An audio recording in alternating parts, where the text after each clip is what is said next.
Call the regular board meeting to order for August 20th. Please rise for the Pledge of Allegiance.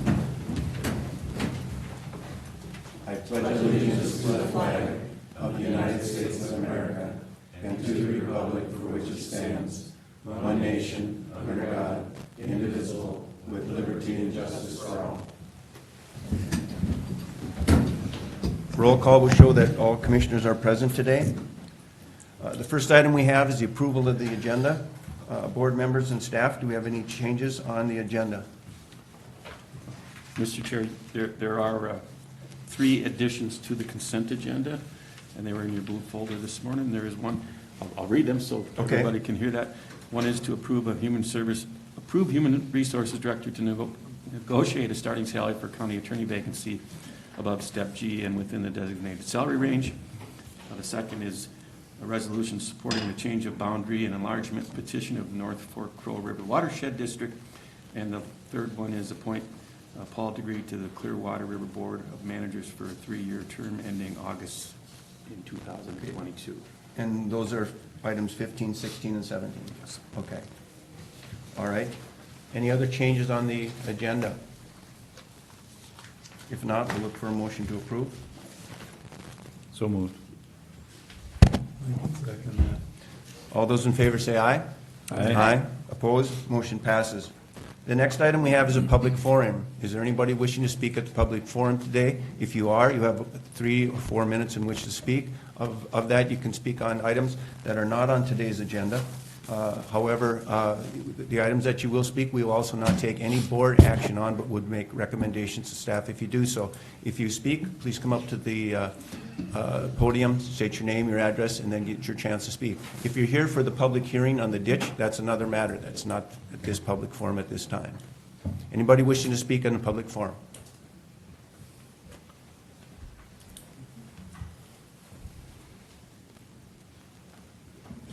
Well, good morning, Commissioners. Good morning. My name is Bill Becker. I live at 25844 Lake Road on Pleasant Lake in the city of Rockville. I'm currently the president of the Pleasant Lake Area Homeowners Association and a counselor for the city of Rockville. Over the last couple of months, I've had the opportunity to write a shoreland ordinance for the city of Rockville, which covers both Grand Lake and Pleasant Lake. And I have to say an opportunity because I've learned a lot. And I mean a lot.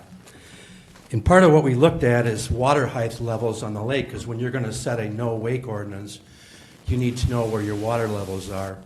And looking back at history, if you look at Grand Lake, you get a high water. They have a nice outlet that drains off. Lake comes back to normal. Pleasant Lake, if you look at the criteria, the lake's been going up and up and up and up, not draining whatsoever. It's getting high. People are losing shoreland. So I took a look at it, and I went over to our outlet, barely running, runs into a big bog, goes underneath County Road 137, and then County Road 6 into Sauk River Watershed, which is their ditch 17. So no water, lake super high, highest ever. So I sat down with Marty from the city of Rockville, who's the administrator there, and we want to get an action plan going, and how can we get this lake drained? How can we get it down so people are not losing their shoreline? So we met, and we figured, you got the DNR in charge of the bog, you got Stearns County in charge of some ditches and some culverts, and you got the Sauk River Watershed who's in charge of ditch 17. So off go emails. I said to Marty, you got any connections with Stearns County? I mean, anybody can come out and dig those ditches a little bit and those culverts and help us out. And so he sat down, he came up with this, the maintenance superintendent, I believe is Matt Zenel, and hopefully I'm not butchering your name, Matt, if you're watching.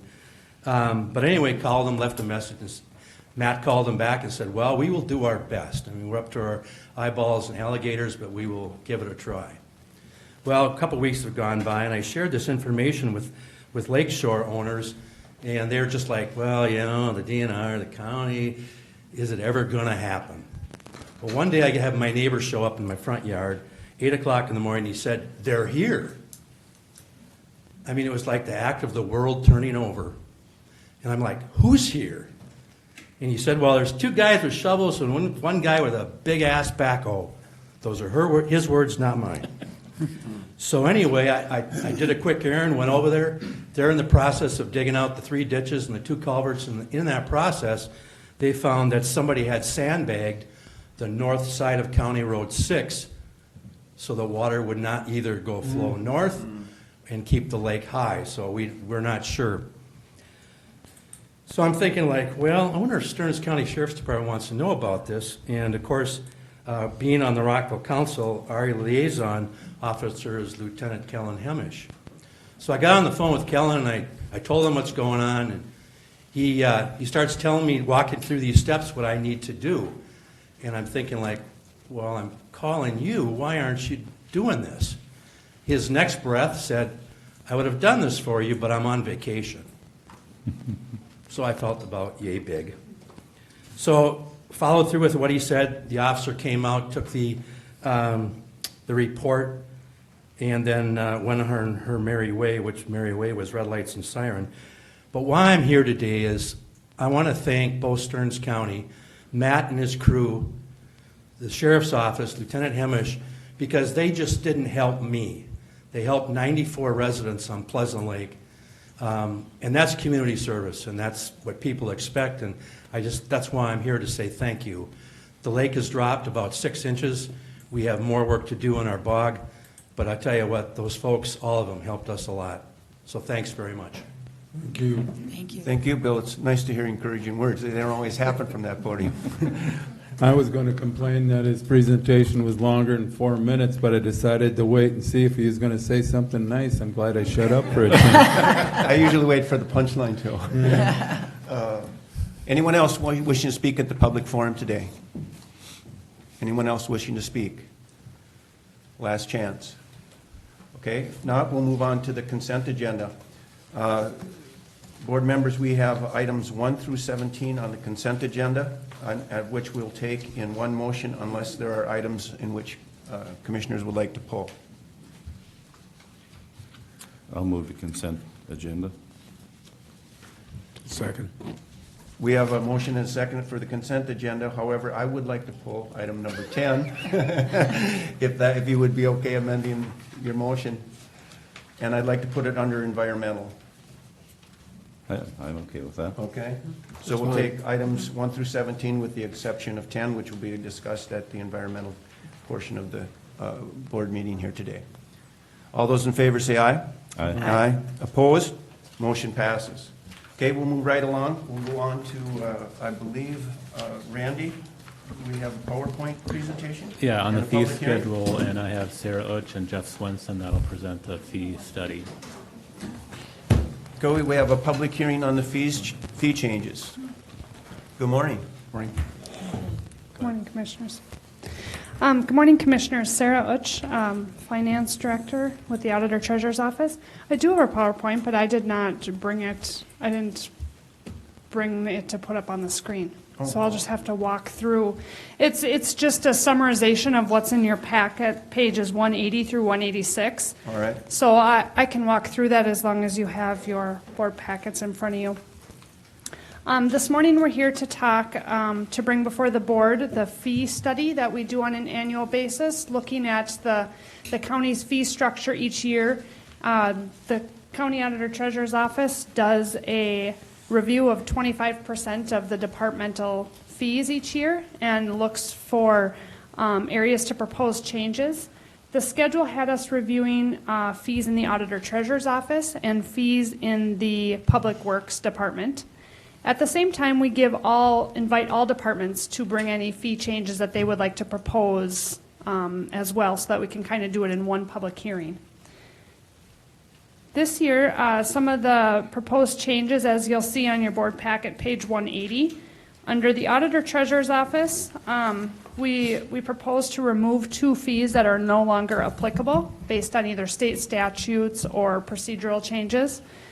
We did look to add 2 new fees to provide some clarity and structure around when we provide financing to outside agencies, just so we have a fee structure on which to charge for that service. A couple minor changes to other fees based on the amount of time it's required to perform the service. Under the next area, the Auditor Treasurer Land Management, we recommended some incremental fee increases relating to platting fees as well as E911 addressing fees. Environmental Services proposed some changes. They were not part of a fee study, but they did have some opportunity to make some fee changes. They're looking to separate out the caterer's food license and the beverage license out of the general food licensing fees to help provide some clarity around that. They requested to decrease the mobile food unit license and the seasonal food license fees. And they wanted to add a maximum fee limit to the mobile home park and the campground licenses. So when you get to so many units, your fee is maxed rather than increasing the fee. A few incremental increases on some various solid waste fees relating to the specific items collected. Moving to the next page, Human Services just had 2 minor incremental fee increases that have to do with the cost of providing the service, and the sliding fee schedule does apply to those. The Parks Department has a new shelter in Rockville, and so they are proposing to add a shelter permit fee to rent out the shelter in the Rockville Park. And lastly, Public Works.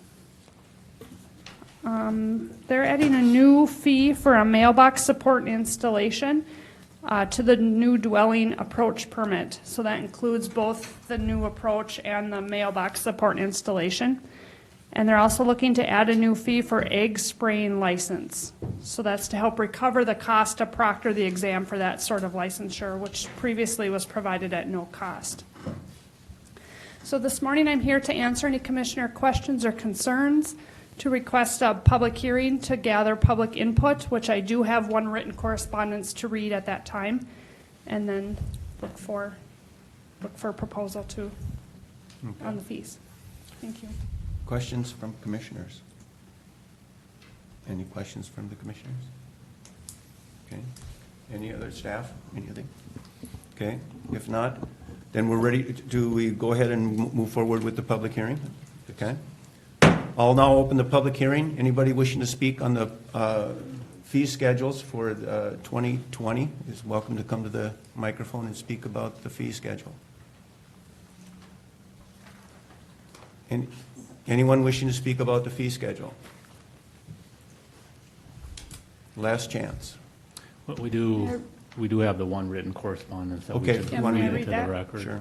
Okay, this is an email correspondence received from Michelle Fischbach with Central Minnesota Builders Association Government Affairs. The email says, the Central Minnesota Builders, CMBA, encourages Stearns County to not adopt the proposed fee increases under Auditor Treasurer Land Management found on page 1 of the Notice of Intent to Implement the changes. CMBA shares the concerns regarding the cost of housing and strives to make housing affordable. At first glance, the fee increases may seem minor, but added to other costs the housing industry is experiencing, these increases will have an effect on housing costs. The housing industry has seen increases in land and materials. The combinations of these increases and fee increases will create increases in housing costs. National statistics show that for every $1,000 of increased price of a home, almost 100 households are priced out of the market. According to the National Association of Home Builders, homebuyers say high home prices are the principal barriers to home ownership.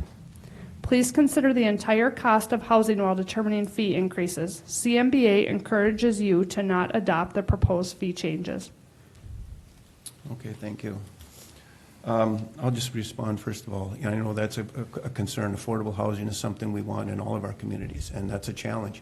However, our fees as well. I know it's a challenge for us to get our work done with the amounts we're charging within those departments to get that and make that happen. So it's a balancing act. It's rather difficult. So, commissioners, any other comments? Okay. Well, if I can, Mr. Chair, I mentioned before, maybe, appreciate Central Minnesota Builders, providing their input comments. Maybe the Builders Association should, could look at maybe creating a program where they get together with, units of government even, and help maybe if they want to target lower income housing or something, create a program where every entity agrees to maybe reduce some of those fees, to help make some of these housing projects happen. I'm guessing right now, everybody's busy, so obviously they're going to want to stay in the more profitable marketplaces. So, it might be a conversation down the road I agree. with CMBA to maybe help develop a program where we can work in some of these other housing opportunities. Randy? We looked at these fees for the plats especially, and Jeff, could you give us an idea of what's the cost on this, and when's the last time we increased this fee? The last time we increased the fee was 2016, and our cost is over $1,400 to complete when the final plat checking comes in. It's our staff's time to complete it. It takes about 16 hours when a plat comes in before the plat is signed. And the proposed fee is to be $300 base fee, or $350 base fee plus $35 per lot for the plat checking. Yeah. Just a quick comment. A lot of folks don't understand how important it is that we get this stuff right. Just working on planning commission as well, when we make out those site visits, we're there, making sure that things happen correctly out on those sites. And if you do it wrong, there's a lot more of expense down the road. So, yeah, it's kind of the cost of doing business. The driver of all construction costs, you can talk about materials, you can talk about labor, but a third item that drives costs is regulation. And I really don't have an answer for any of those three items, but at some point on the regulatory front, when you look at the various levels of government that have something to say about development, construction, and so forth, I just can't help but wonder if we're getting to the point where we're essentially trying to raise egg production by strangling the chicken. It's regulation is a problem, and regulation here in central Minnesota is nothing compared to the more metropolitan areas, and especially both coasts. I don't have an answer to that, and it's unfortunate. In our efforts to protect people, we sometimes get in our own way.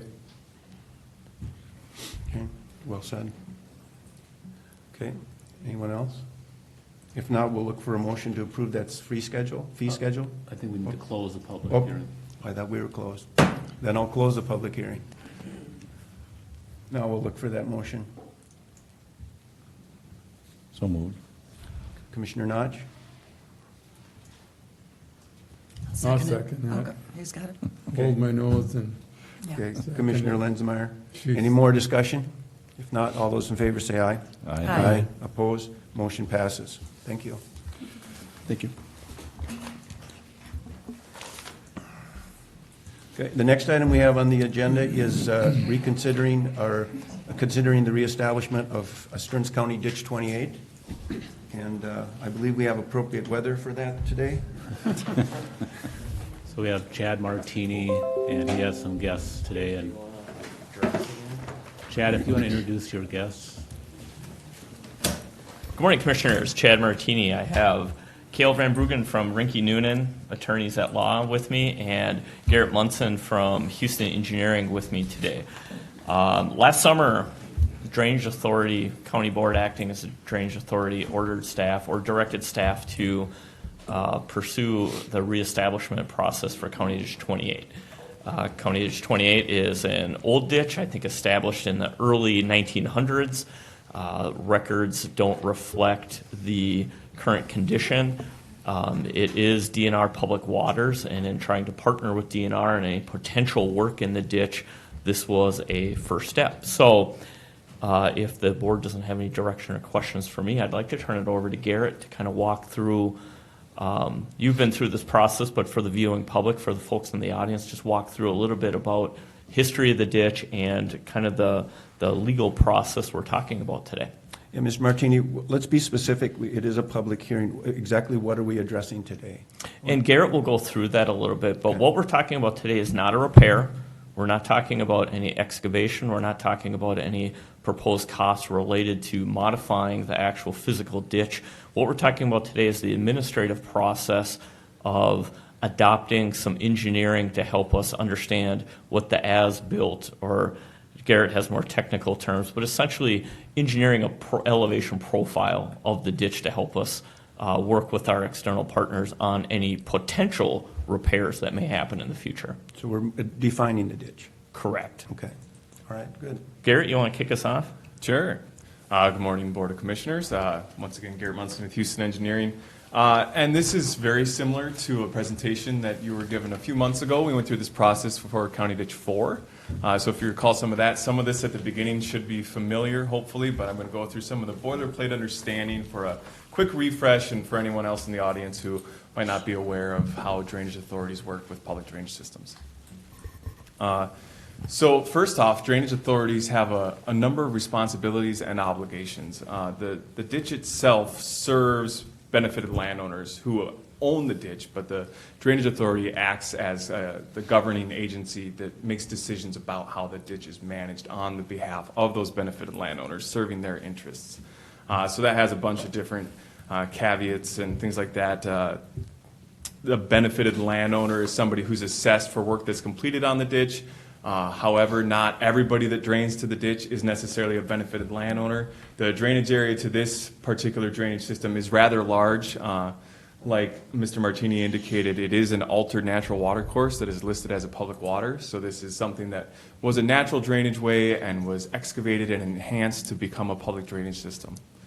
Therefore, there's a lot of contributing upstream area, and it continues downstream for some ways, but there is a stretch of it that is a public drainage system that has benefited lands associated with it. So it's those benefited landowners that are vested in this portion of the system.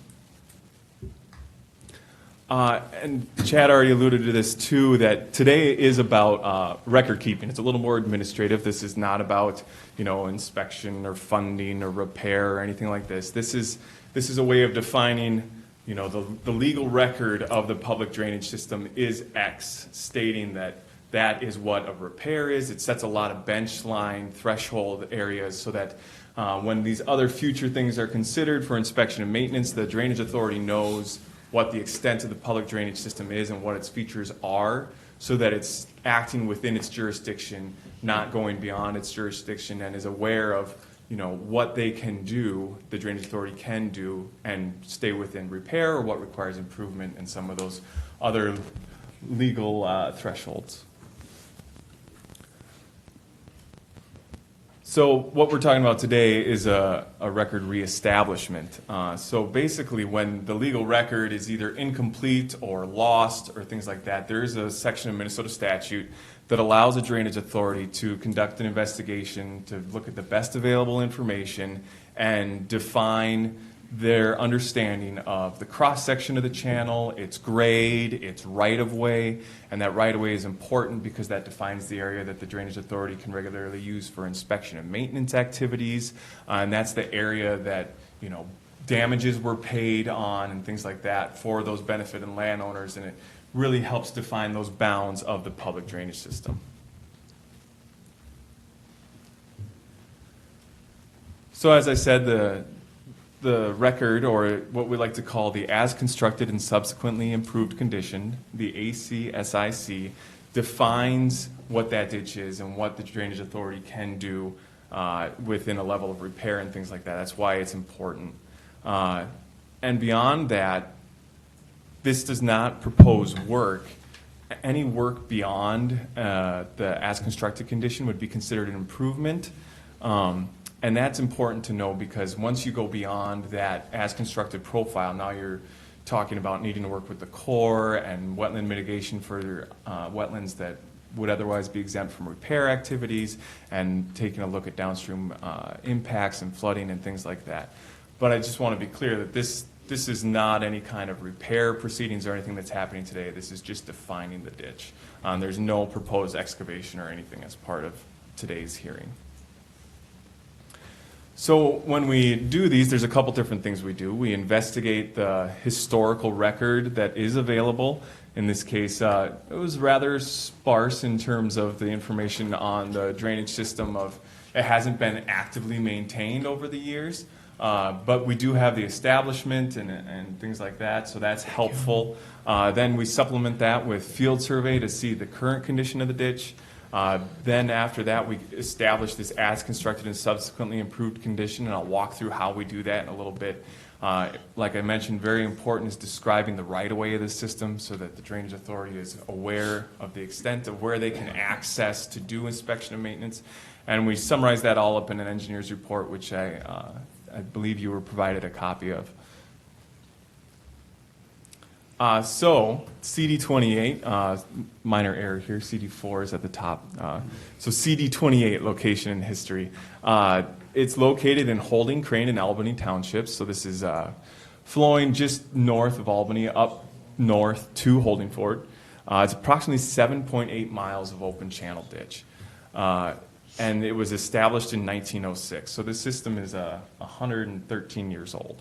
And to our knowledge, the only repairs that occurred were some spot repairs in 2014. And that was downstream of the lake, which was north of the lake towards Holdingford. And I just want to note those spot repairs in 2014 were actually paid for by the Friends of Two Rivers Lake Association. Those were not paid by the drainage system. So I mentioned that the public drainage system, this reach of it has benefited landowners. So these are the landowners whose interests the board is charged with serving when acting as a drainage authority. And I split this into two areas because otherwise it's a very long vertical figure when it's 7.8 miles. And you'll note that there's the portion south of Two Rivers Lake, the southern portion of the lake, and the area down to Quaker Road. And then the area north of Two Rivers Lake. Excuse me. It's important to note that not everybody adjacent to the system or the lake is necessarily a benefited landowner. Could you answer when were the benefited landowners defined? At what point? So to my knowledge, the benefits on the roll are the original benefits from the establishment From of the system. 1906? So So 1906. there has not been a redetermination since 1906? Right. So benefits can be redetermined. That's a whole other process. That's not engineer related, that's viewers related. But that is something that can be considered in the future if funding is proposed for any kind of repair or anything like that. Because if you look at this one right by Two Rivers Lake, there are some that are, in There's my mind, pockets. obviously benefited but are not included as part of the benefited. Yes, and that can be changed a lot with like modern agricultural practices and things like that, where I've seen in a system where the original benefits were 1,900 acres and the redetermined benefits were 3,300 acres, where now you're dispersing costs of any repair over a much greater area because more people are directly benefited from that public drainage system through the advent of modern agricultural practices. And I think just modern technology and the ability to define where water goes in today's sense is much more readily available than simply walking a ditch in 1906 and viewing it with your eyes and figuring out where water goes. Yes. So there are about 3,100 acres benefited to this public drainage system. And just a reminder that this is not the only area that drains to the system, that its drainage area is much larger, but the benefited acres are what the Drainage Authority is concerned with serving in the interest of the public drainage system. So now I'm going to talk a little bit about how we go about determining the as-constructed condition, and both the alignment and the grade. So back in 1906, people had very good handwriting, thankfully. So when we look at these historic documents, there's a lot of information to be had here. But it gets very interesting when, and especially in a situation like this, it was a natural system that was then channelized and straightened in areas, but not the entirety of it was excavated at its establishment. However, the entirety of this stretch, the 7.8 miles, was established as a public drainage system, and I'll talk a little bit more about that in a little bit. So when we're looking at the alignment, we're looking both at historical aerial photos and the field survey that was completed and comparing it to that historical drawing. And as I mentioned, there are portions that were excavated, primarily the areas north of the lake, downstream towards Holdingford. And in these areas, it can be pretty simple to define the extent of the public drainage system, where on your left, you can see the historic aerial from 1938, and on the right is the aerial from 2018, and that's approximately the same location, and you can see the characteristics of the channel. And what's interesting is you can also see the existing spoil bank alongside the ditch there in the 1938 aerial. So that's helpful to see. You can see that excavation occurred there and that the right-of-way includes those spoil banks and things like that. When we go south of the lake, the upstream end of the system where the excavation was more sporadic and it was really a lot of natural waterway that was left natural, it gets a little more interesting, whereas the historic stationing or marking of the length of the system doesn't always jive with the current length of the system because it's a natural system, it meanders. So this is approximately the same location in 1938 and 2018, and you can see there are different hooks and bends, and the channel has moved a little bit. So we're trying to capture the existing condition because what we're doing is we're defining the extent of the system, which might not be absolutely tied to a length that it was at establishment when you were talking about a more natural channel. And then with the field survey that was completed by the county, they also completed soil bores where they're identifying the channel hard bottom.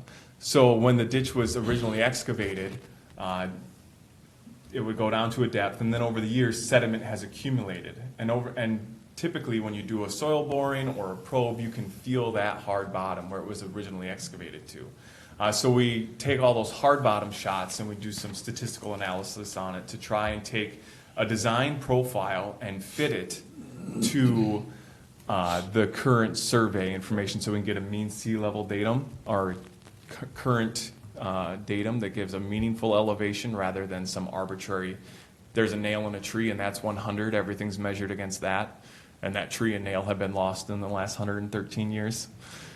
Or maybe the tree's grown around the nail.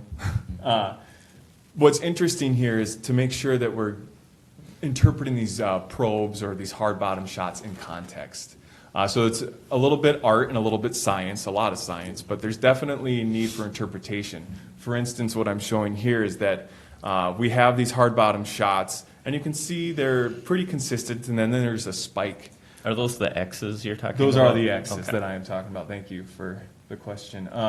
And what's interesting to note here is right around station 336, that's where the inlet of Crane Creek is. So we're downstream, we're north of the lake here. And what's happening is you have a tributary creek that is discharging into the channel, and that can cause a sediment delta. And it's a source of new sediment. So you might have larger sediment that forms a new hard bottom or changes the thalweg or the low point of the channel that might not have been observed when doing the field survey. And this happens oftentimes where maybe your hard bottom shot isn't right in the middle of the channel. So it's important to look at it in context and say, okay, those high points, they could be outliers. So let's be aware of that when we're reading them in context. And what does it look like if they're included or excluded from our statistical analysis when we're adjusting grade to look at that profile. So like I said, we can compare those field survey hard bottom shots to the design profile and do our statistical analysis. And here's where you can see this historical profile in the lower part of what's on the screen here. Let's see if my cursor, no, that's okay. But I have these green arrows pointing to the areas where excavation actually occurred, and you can see the entirety of the channel north of the lake, or the downstream end, was designed to be excavated at a grade, and there are only portions of the southern half, the upstream portion, that were to be excavated. And this is what's interesting to note here. In some of these locations, excavation was proposed upstream that's lower, particularly in the first stretch stated to be excavated. The downstream end of that excavated portion is lower than the next excavated portion, which really indicates that at that time, that upstream portion was likely just planned to knock out humps or some big obstructions that were, causing a lack of drainage capacity. And what this can result in is portions of the as constructed and subsequently improved condition having a negative slope or an uphill grade, which doesn't always make sense. Water doesn't like to flow uphill. But in this case, what we're trying to capture is the condition of the system at its establishment, which may have included excavation, but may have also included natural channel. And when we're looking at that, it's important to capture the condition of the channel at the time of establishment, because that's the condition of the channel that was used for defining the benefits. So remember, we're talking about serving the benefited landowners here. So there was a drainage capacity of this channel at the time of establishment that was used to determine how much everybody was going to pay. And now the natural system will change over time, but it's the charge of the drainage authority to ensure that that drainage capacity is maintained to those benefited landowners as deemed necessary. So what happens then is we take that design profile or the natural condition and its general characteristics, and we fit that to these survey points, and we come up with our proposed grade of the as constructed and subsequently improved condition. The bottom. Yeah, so that's that red line on there. So that is, we are saying this is the elevation that the drainage authority could order a repair to, and excavation to that extent would be considered a repair. That doesn't mean it's exempt from all kinds of permitting and things like that. We're just defining what that threshold would be and not proposing any work at this time. But that is our interpretation of the legal grade of the public drainage system. So here we're looking at the same general reach that I talked about with Crane Creek before. So you can see in our plan and profiles pointing out some features. We have the carp barrier at the outlet of the lake. Then you can note the absence of some hard bottom shots. That's actually Mud Lake immediately downstream or just north of Two Rivers Lake. And then the inlet of Crane Creek that we discussed before. So you can see some of those features in the plan and profile.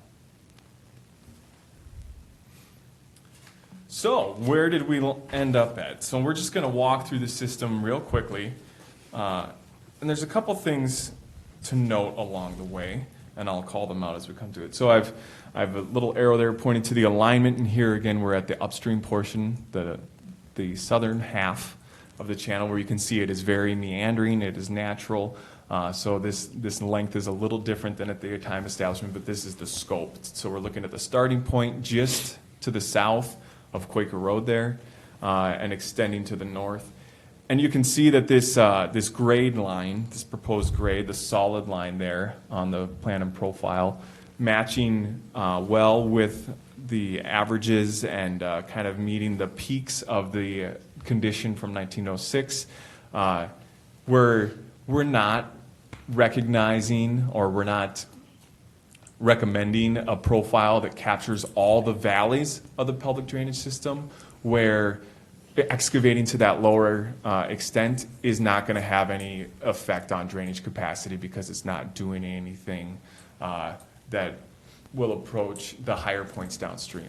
However, there are some points that we're going to get to in the next couple slides here where that grade does go upstream, but it's important to have a profile there, because this allows the drainage authority to go in there if there is a large obstruction, a beaver dam that's led to a bunch of accumulated sediment, where those obstructions can be removed, a clean channel can be provided. Even if it's uphill, it'll still allow the conveyance of water in high water condition when you have that hydraulic head to push that water uphill. So this is one of those locations. We're looking near County Road 154 here, where the historic condition of the channel was an uphill rise here. So here we're showing that in the as constructed profile. Drainage systems apparently don't always have to flow downhill. And we're continuing on to the south again. We're dropping now towards the lake, and then the extent into the Two Rivers Lake. This is an area where the historic profile showed an excavation down to the lake at a much steeper grade, and the evidence in the field that just doesn't suggest that, which makes sense. You get out in the field sometimes and your design doesn't always hold up. you don't need to excavate, 10 feet if the water's just going to be backed up by the lake, things like that. So that's where we're trying to capture that as constructed and subsequently improved condition. So here we're moving downstream again. You've already seen this stretch where we have Crane Creek coming in from the top there. Mud Lake is reflected. And then the channel here, the outlet of the lake, has that carp fish barrier on it. Continuing downstream, we have a nice relatively channelized area until we get to this, what's known as the snowmobile bridge. And that's where the features of the floodplain change quite a bit. Upstream of here towards the lake, it's a rather wide floodplain, gentle slopes. And then downstream from here, it's a pretty clear channelized area where you have upland and farmland right adjacent to the drainage system. And all the way down into the city of Holdingford, where they have city storm sewer and other features that discharge to the drainage system. Important to note that, it's not just agricultural lands that benefit from the public drainage system. It also serves as a stormwater outlet for the city. So why are some culverts higher than as constructed systems? Just in general, but especially in this case, we're talking about County Road 154. So some roads weren't present or weren't in their present condition or location in 1906. So over years, you have accumulated sediment, and then someone comes along to either construct a new culvert or replace, and if they don't have the profile available to them in a meaningful elevation, oftentimes those culverts will be installed at the channel bottom. Usually road authorities don't like to excavate down into 2 feet of accumulated sediment to put a 36-inch pipe that's going to fill 2/3 of the depth full with sediment. So this has happened throughout the state. It's not uncommon, but helps lend credence to why there might be a highway culvert that's higher than the as-constructed profile. So we can see that in the case of 154 here. Again, we're not proposing a lowering of a culvert at this time or any kind of repair. That's something for a different hearing, and that would require, going through the due diligence of a repair process at that time. So right-of-way is important. We've talked about that a little bit for the purpose of inspection and maintenance, but it's also the area that was, damages were awarded during the system establishment, and that's for the area occupied by the ditch and the area required to construct and maintain the ditch. The placement of spoils, access for equipment, things like that. And those damages were paid at establishment, and they go on in perpetuity. So the district doesn't, or the county does not have to continue to pay damages every time they access through that area to complete work. They may have to pay, one-time damages for crop damages and things like that, depending on the circumstance. But the right-of-way is the area that the drainage authority has the right of entry for inspection and maintenance. So that these right-of-ways are based on known channel depths, visible spoil piles, like we indicated, the downstream end of the system, and some of the available topography, and then also just what's required to complete that inspection and maintenance.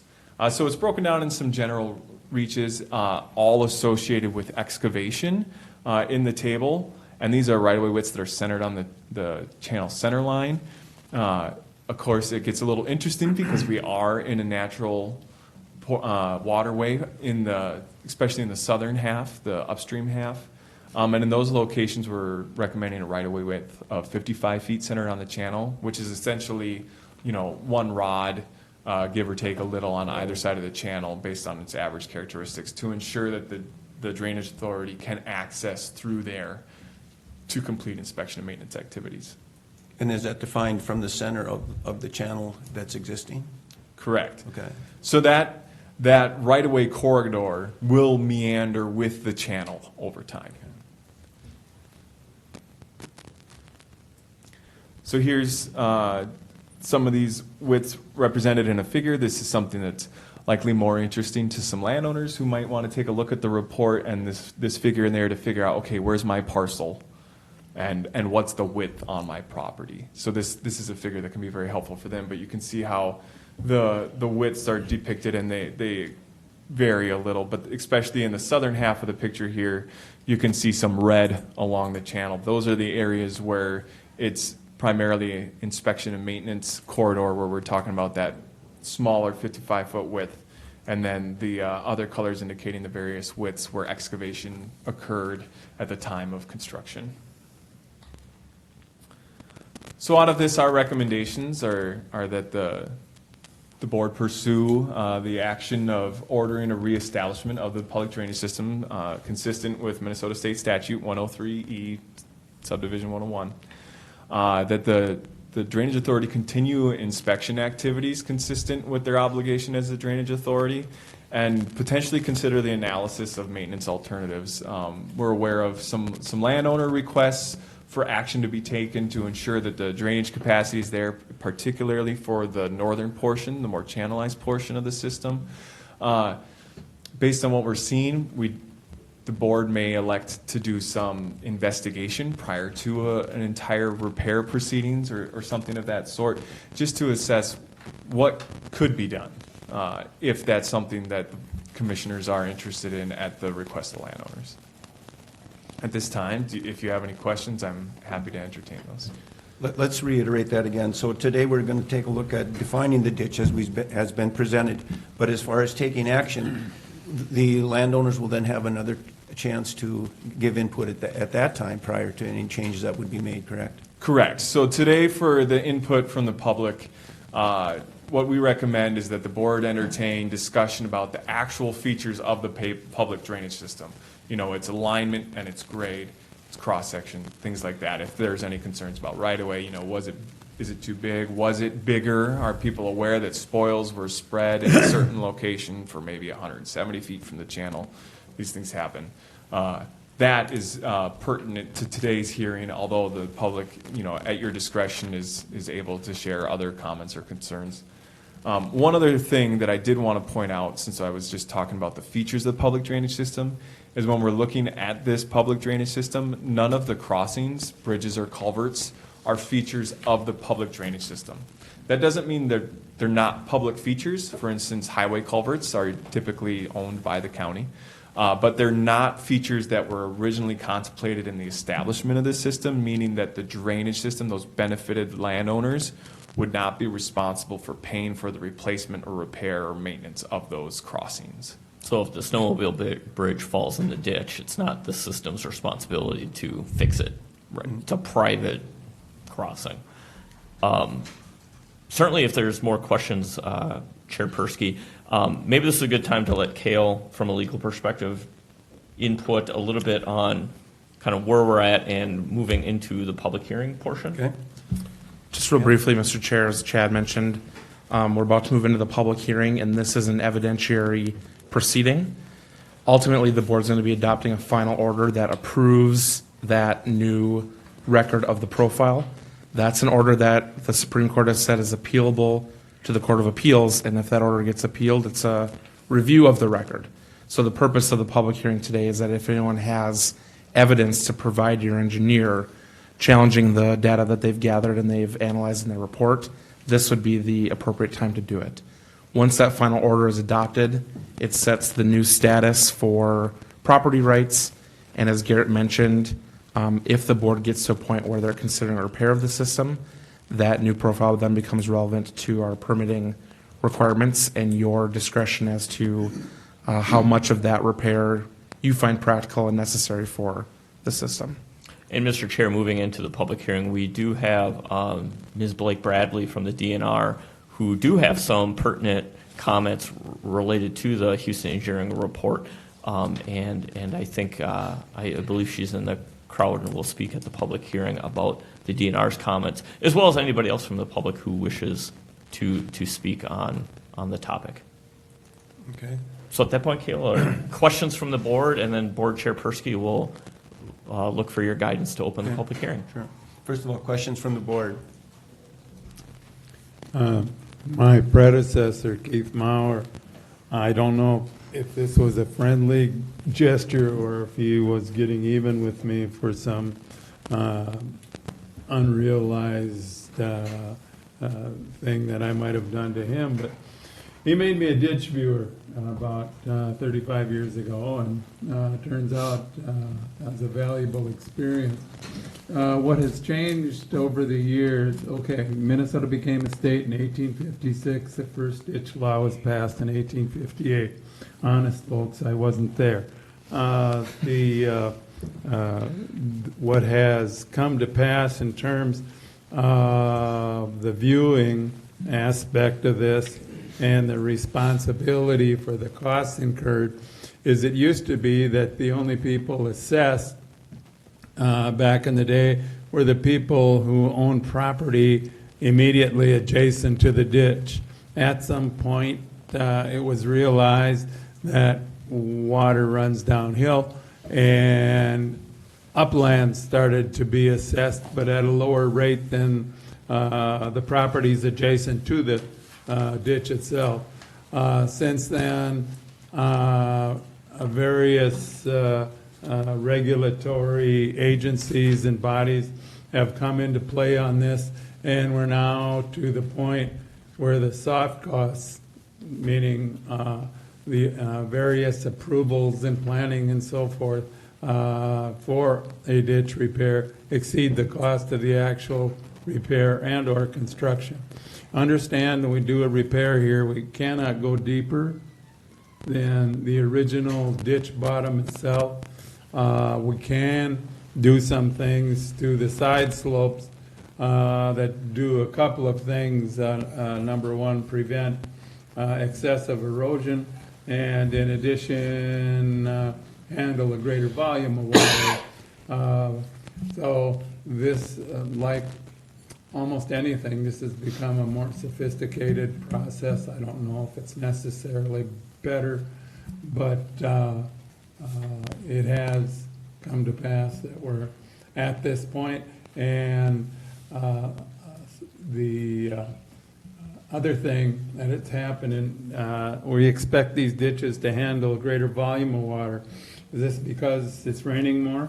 Actually, it's because we have had over the years the development of what's called bootleg ditches, other private ditches that have used the existing ditch as an outlet for the waters on individual properties. So we're asking it to do more. And in addition, as cited, we've had roadways developed that did not exist when the ditch was first built. So this is a long way of saying this is one step in a lengthy process, and the counties are still in charge. And just like in 1858, it's still a controversial process. I don't get any benefit from the ditch. Over the years, I heard that so many times, if I got a nickel for it, I'd be doing well. Okay. Commissioner Lismer, thank you. Any other comments, questions? Okay. Yeah, if not, we'll go ahead, we'll open the public hearing here. When you approach the microphone, state your name, your address, and then, again, we're looking at, again, the definition of and reestablishment of the ditch as far as the records are concerned, not actually the improvements that will be made today. So with that, I'll go ahead and I'll open the public hearing. My name is Rich Klug. I farm on County Road 154. Our farm, the eastern tip, the river does run through our property. Now, I question very much how they can reclassify this. I'm 74 years old. Generations before me called it a river. It's always been a river. All I see this as being is a legal foothold, someone getting a legal foot in a doorway for future projects that are going to be very detrimental to our cost. Now, I look to the west of me, used to be Getchell's Creek. They dredged that one. Talk about a landowner's nightmare, that has become it. People are not happy with the cost of it. A lot of questions how the project was done. I am a farmer. I have farmer friends. I am vehemently opposed to putting this from a river to a ditch. I thank you very much. Okay.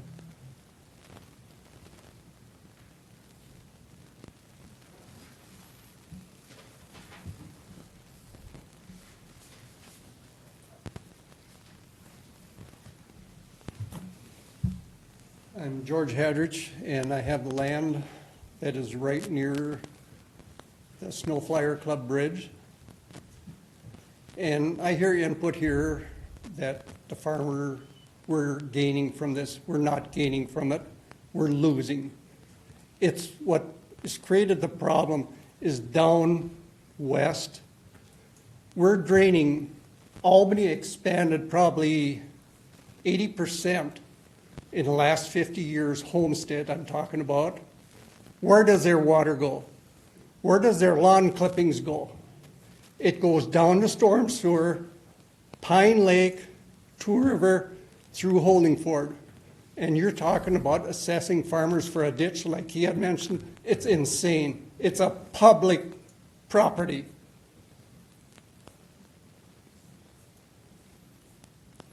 And with the ditch design that the state wants to put out there is insane. The cleaning you did in that ditch was very expensive. Who pays for it? We're all taxpayers. Use common sense. I talked to an excavator. He could clean the ditch from Holdingford with 2 backhoes in approximately 3 to 4 weeks. And you leave the berm of the dirt on the side of the ditch so you can maintain the ditch. The biggest problem right now is not the farmer, it's the silt that's coming from, like I said, the lawns and everybody. You sweep the streets in Albany, it goes into the water, it ends up coming down there. If you leave a berm on each side of the bank when you ditch it, you can maintain it and keep the trees and trash from blocking the ditch. I was to Kansas City in April after the flood. Maybe the Lord is taking care of some of the farmers there. That river is so immaculately clean and wide, but the debris is all in the farmer's property. Think about it, what you're doing here with Two River. Thank you.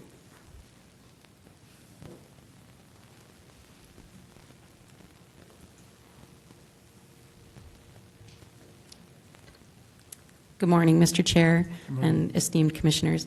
My name is Nikki Blake Bradley. I am the DNR area hydrologist, and I'm here to present the DNR's comments from review of the reestablishment of records technical memorandum. Thank you for submitting the Houston Engineering reestablishment of Stearns County Ditch CD28 Public Drainage System Records Technical Memorandum Report to the Department of Natural Resources, DNR, for comment. A recent Supreme Court order attached, which I sent all of this to Mr. Martini this morning, or actually yesterday, with the Supreme Court document. So a recent Supreme Court order attached related to Chippewa-Swift Joint County Ditch 9 provides clarification that record reestablishment is similar to a drainage system establishment and has substantial effects on the rights of the properties, or of the parties. The process for reestablishment of record for CD28 should be similar to establishment of a new drainage system. Our review of the report and recommended reestablishment of records, together with our review of ditch information, indicates that the proposed reestablishment is inconsistent with the actual ditch as constructed. We offer the following comments and recommendations to the Drainage Authority regarding this reestablishment. Number 1, definitions on page 3. Quote, however, modifications that neither obstructed nor improved the system were maintained by the Public Drainage Authority and relied upon by benefited landowners may be considered part of the ACSIC, where that alteration has been maintained for a sufficient period of time to create rights in the benefited landowners, unquote. We disagree with this statement as it relates to this project. A significant portion of the upstream reach of South Two Rivers River was never excavated during the establishment of CD28. Therefore, no, quote, modifications were made that can be considered part of the ACSIC as constructed, subsequently improved condition. Proposed new excavation beyond the natural stream bed is considered an improvement. How is it possible that there are probes or borings showing original excavation when excavation never occurred? The report acknowledges that alterations to the public drainage systems that were not performed per the requirements of Minnesota Statute 103E or its predecessors are typically not part of the ACSIC. Number 2, history of the public drainage system, page 4, is inconsistent or incorrect.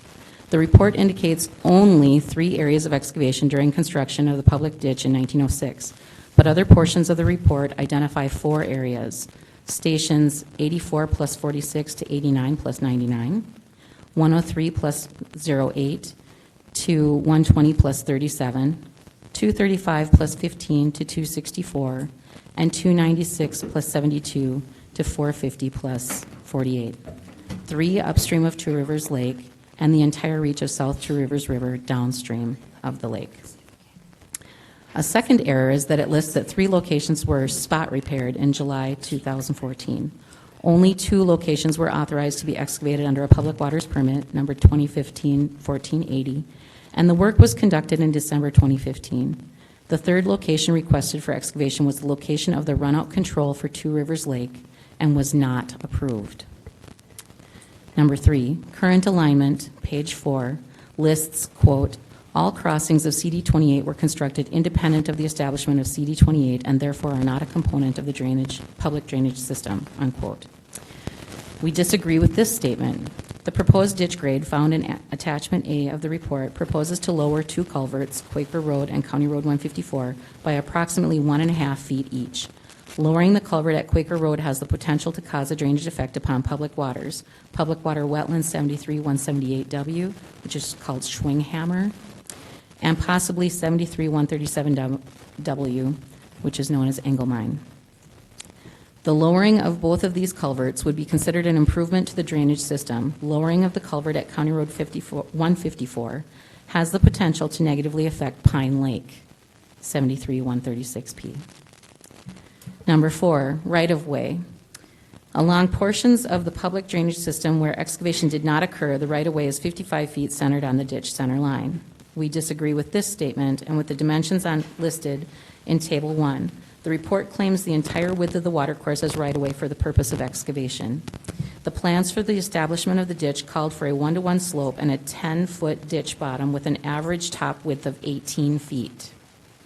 The first entry in Table 1, Station 90 plus 72 to 95 plus 38, portion of upstream of Two Rivers Lake, that's south, if we're trying to orient here, was never excavated at all, yet it's listed as an 80-foot right-of-way. The second entry in Table 1 extends beyond the area that was excavated in 1906, Station 103 plus 08 to 120 plus 37, and claims 90 feet of right-of-way. When the ditch was constructed downstream of Two Rivers Lake, it had a bottom width of 10 feet. Over time, the river has widened to anywhere from 40 to 60 feet wide or more. Somewhere within the bed of the river, the original ditch configuration exists. To claim the widening of the ditch from 10-foot bottom to 60-foot, showing a minimum right-of-way of 100 feet and a maximum right-of-way of 120 feet, would be a significant improvement to the drainage system. Number 5, as constructed and subsequently improved grade and geometry, ACSIC, pages 6 and 7, to determine the ASIC in a modern vertical datum, soil probes of the channel hard bottom collected during field survey were used to determine as-built excavation depths where the material transitions from accumulated sediment to native mineral soil.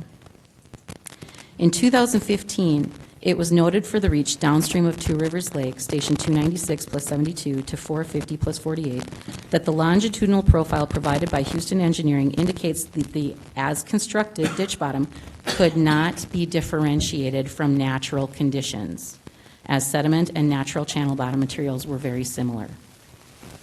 With regard to, quote, high, unquote, outliers, potentially having a location of soil probes outside the center of the historic channel, it was noted during discussion with Stearns County District or Drainage Authority in 2014 and 2015 by the DA that they could not definitively state exactly where the ditch was located within the bank or bed of South Two Rivers. The DA was required to determine where the ditch was located in order to be able to excavate under permit number 2015-1480. As-built documents submitted following excavation appeared to locate the ditch in the center of the watercourse. Note, stations shown as the as-built surveys provided by the DA do not match up with the survey submitted with the current request. Page 7, second paragraph. Much of CD 28 upstream of Two Rivers Lake was not identified as requiring excavation in the original design profile, but was still established as part of the CD 28 condition upon which lands were determined to be damaged or benefit. The ASIC for this portion of CD 28 is identical to its 1906 condition. We disagree. The 1906 condition was a natural stream bottom, which is currently in place. The proposed survey shows excavation throughout. Again, this would be an improvement to the drainage system. The proposed ASIC from station 112 plus 00 upstream and 168 plus 00 downstream requires water to run uphill before continuing to flow downstream. Elevations 1126.8 to 1130.5. This would not appear to be consistent with repairing to the necessary hydraulic capacity of the drainage system. The public water course that connects Pine Lake, Public Water 73-136P, to CD 28 exists within this section. Excavation to the ASIC has the potential of creating head cutting in the public water course and the possibility of affecting the runout elevation of the lake, creating a negative or drainage effect.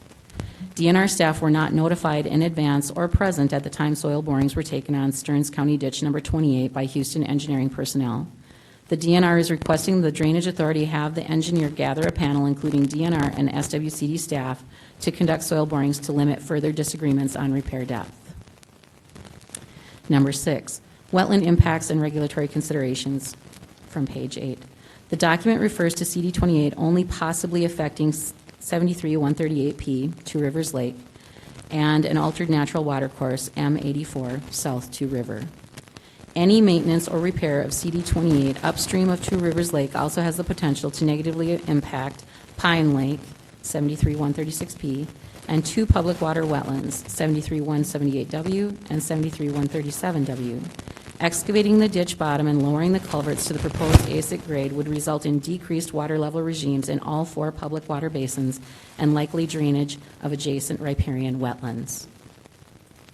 We disagree with the statement that, quote, repairs to a public ditch, altered natural water course are exempt from permitting requirements, unquote.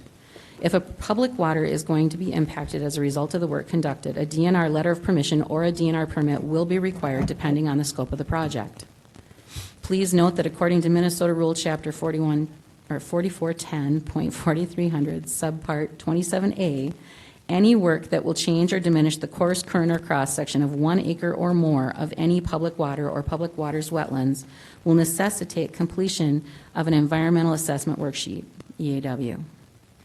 Furthermore, a DNR public waters work permit may be required for any work below their respective ordinary high water elevations, ordinary high water levels, or work otherwise impacting the public waters even if beyond the ordinary high water level. The runout for Two Rivers Lake was established by the DNR in 1984 at elevation 1128.6 NGVD 29 or 1129.125 NAVD 88. Currently, all survey information is done in the NAVD 88 datum, and so we have to do a conversion from NGVD 29 to NAVD 88. So these numbers may seem a little bit confusing, but currently the runout would be set at 1129.125 NAVD 88. Excavation to the proposed ASIC would lower the runout of Two Rivers Lake.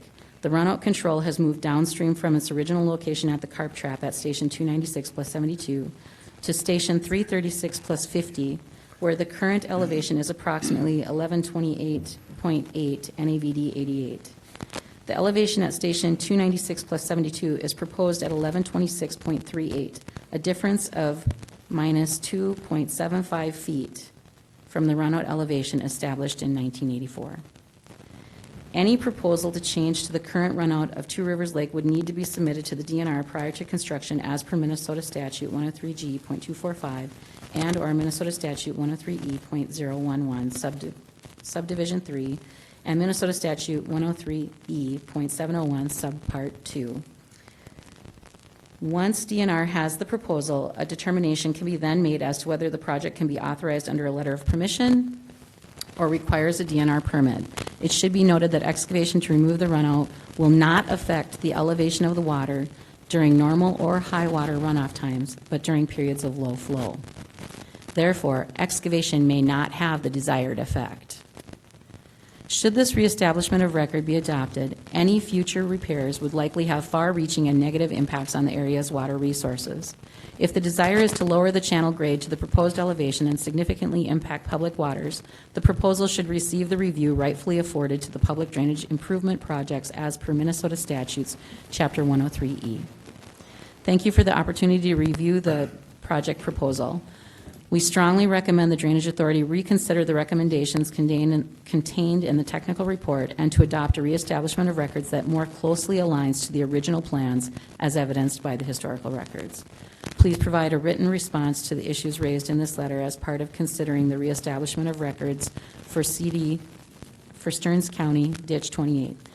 The response and any questions regarding this matter should be directed to Area Hydrologist Nikki Blake Bradley at 320-223-7844 or nicola.blake-bradley@state.mn.us. Sincerely, Randall Deneen, Conservation Assistance and Regulations CAR Manager.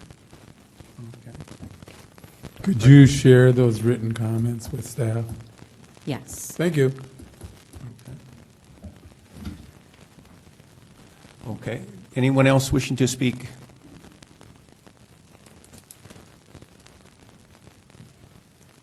I'm Gary Hadridge. I'm representing my son Anthony, who just took over the family farm.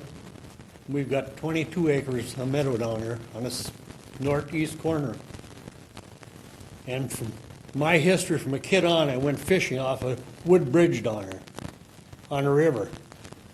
It's nothing but the DNR and the sportsman club I belong to, I quit. Because they put the city curbing they got from Albany and kept on diking up the carp trap. It's so high now that the fish go around it. If they clean that section of the river out, they'll eliminate 90% of the problem. And you don't have to do any more than that. Just clean that short section between Mud Lake and Two River and restructure the carp trap and get it lower. Thank you. Thank you. Anyone else wishing to testify?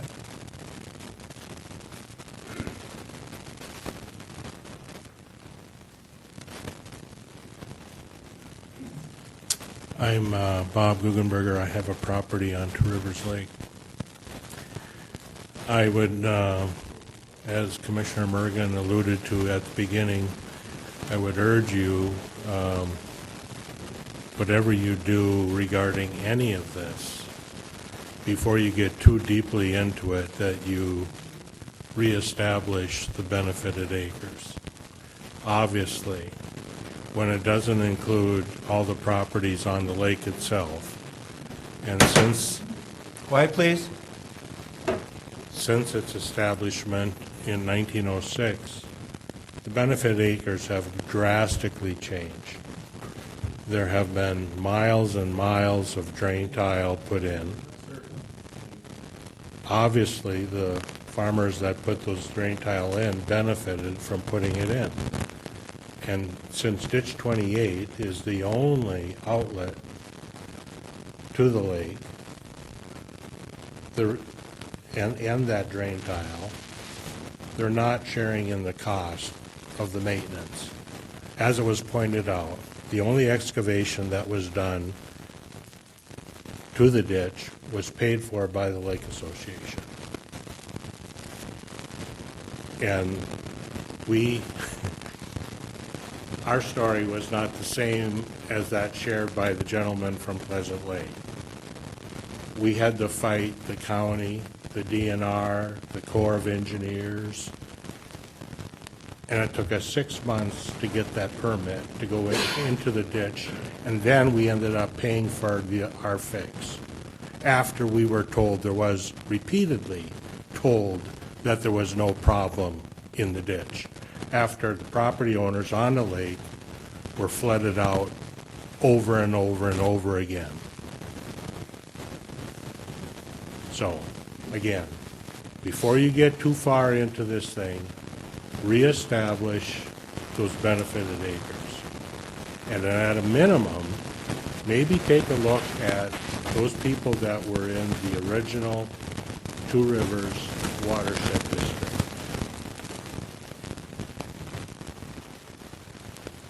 That's all I have. Bob, for the record, could you state your address? Well, my property on Two Rivers is 19228 Two Rivers Road. Okay, thank you. Anyone else wishing to speak at the public hearing? Anyone else wishing to speak at the public hearing?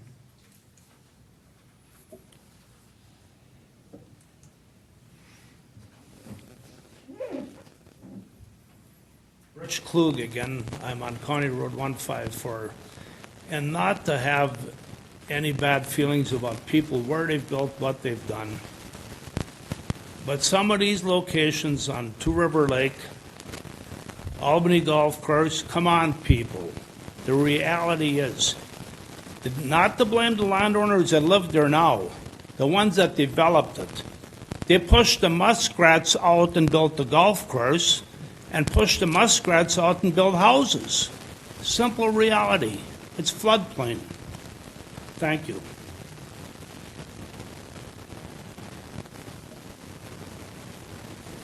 Anyone else wishing to speak?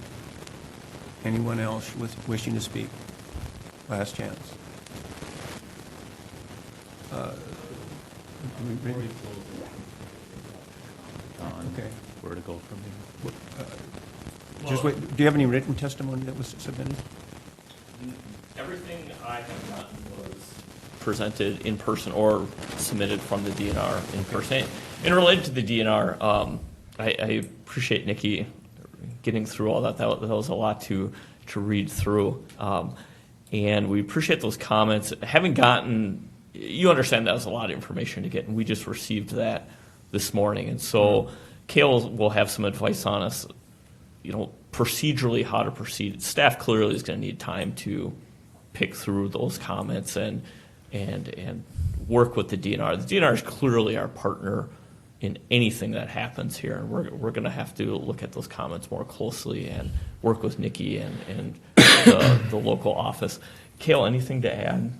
Yep, Mr. Chair, since you've called for comments and no more comments are coming forward, I think the process at this time is to officially close the public comment portion of the hearing, have an opportunity for any board questions or discussion, and then ultimately, as Chad said, you had a lot of impassioned comments today. A lot of them were informative to you as a board about potentially upcoming redetermination of benefits, potentially upcoming repairs. DNR certainly submitted some comments, as Chad indicated, that we just got about the alignment that your staff will need some time to review and coordinate with DNR on a response to. So ultimately, my recommendation after board discussion would be that you adopt a motion that continues the public hearing to a date that the clerk can help us decide when that's available, and that you direct your staff to prepare some responses and findings for you to consider at that continued hearing. Okay, so then rather than close the public hearing, maintain the public hearing open, you're suggesting? My recommendation, Chair, is that you close the public comment portion of the hearing, but that ultimately the board, and today by continuing the public hearing to a date certain, where you'll come back and as a board review additional information from your staff. My hope, Mr. Chair, from a staff perspective, to give us time to look at this is to possibly coordinate a board date maybe in the back half of September to give us enough time to work with DNR. It's just simply, we haven't looked at the information. We'll have to pick through it. And Randy, I don't know if you know a date. Do you need a date to move? Well, let me close the comment period first. Okay. I'm going to go ahead and close the comment period. Now we can have open discussion with the board as far as taking action on what we're going to move forward. Okay. Randy, you were suggesting perhaps another date? Let's see, we meet the end of September. Mike is 24th. 24th? 24th. So that would be appropriate if you want to continue it to September 24th. Okay. Mike, is that good? Okay. Okay, September 24th. Chad, would that be enough time for you to work with DNR to merge some of this information? Yes, I'd like to think so. I mean, I think once we start getting into the details, we can, figure out where, certainly if there's factual errors, that's one thing. If there's other disagreements, honestly, it's hard to comment at this time, but I'm comfortable with that date. Okay. And obviously, we're across the board as far as opinions about the ditch. So we're going to have to work through those muddy waters eventually, so. Correct. My hope is when we work with the DNR, we can come back and we can at least establish a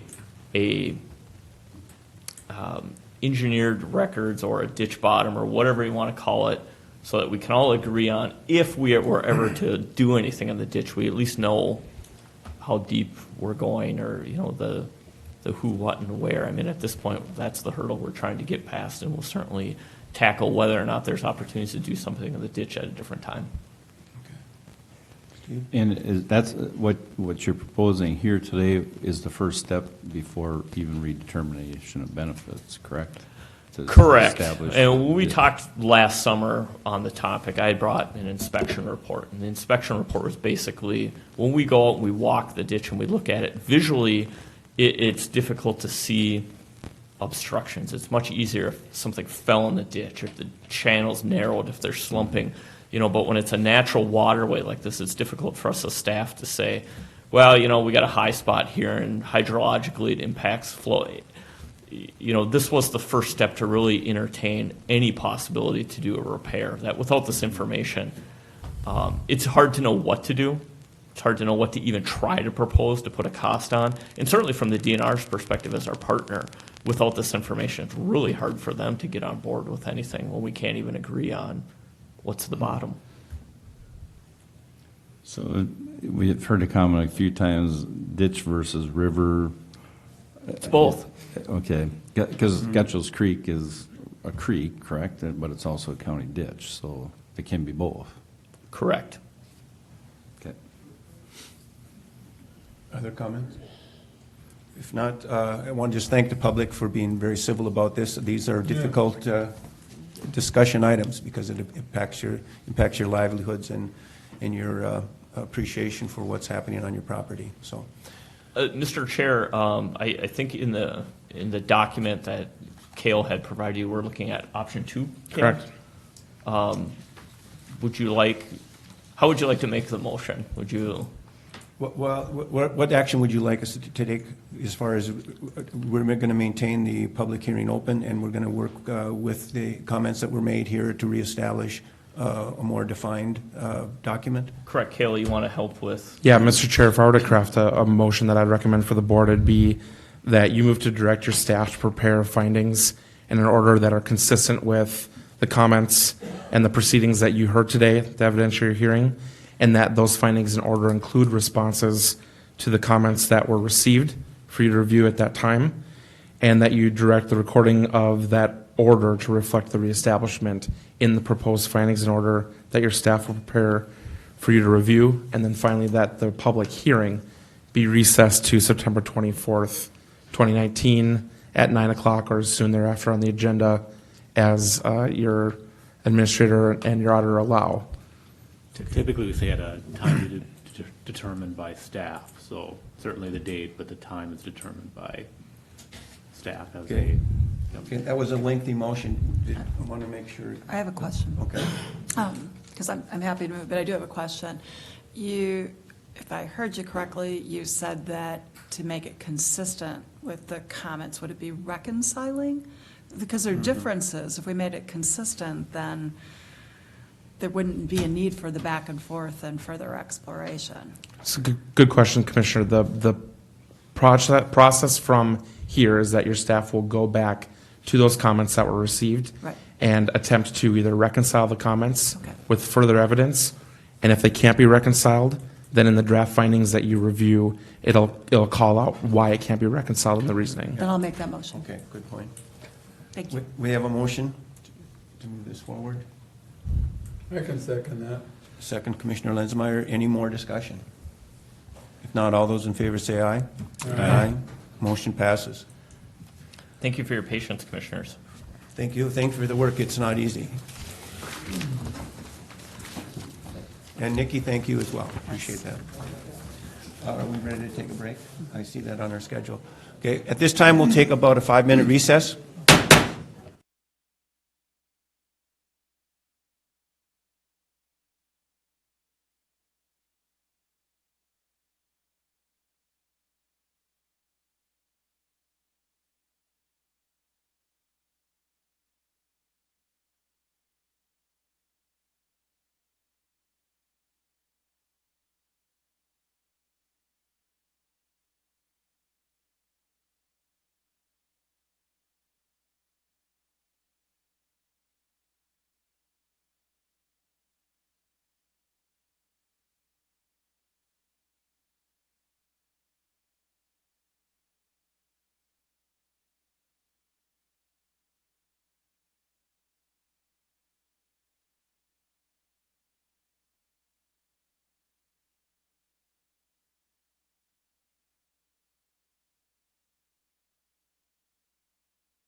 for the cameras to come back on. Okay, we'll continue today's board meeting. Next item we have is Stearns County Housing and Redevelopment Authority.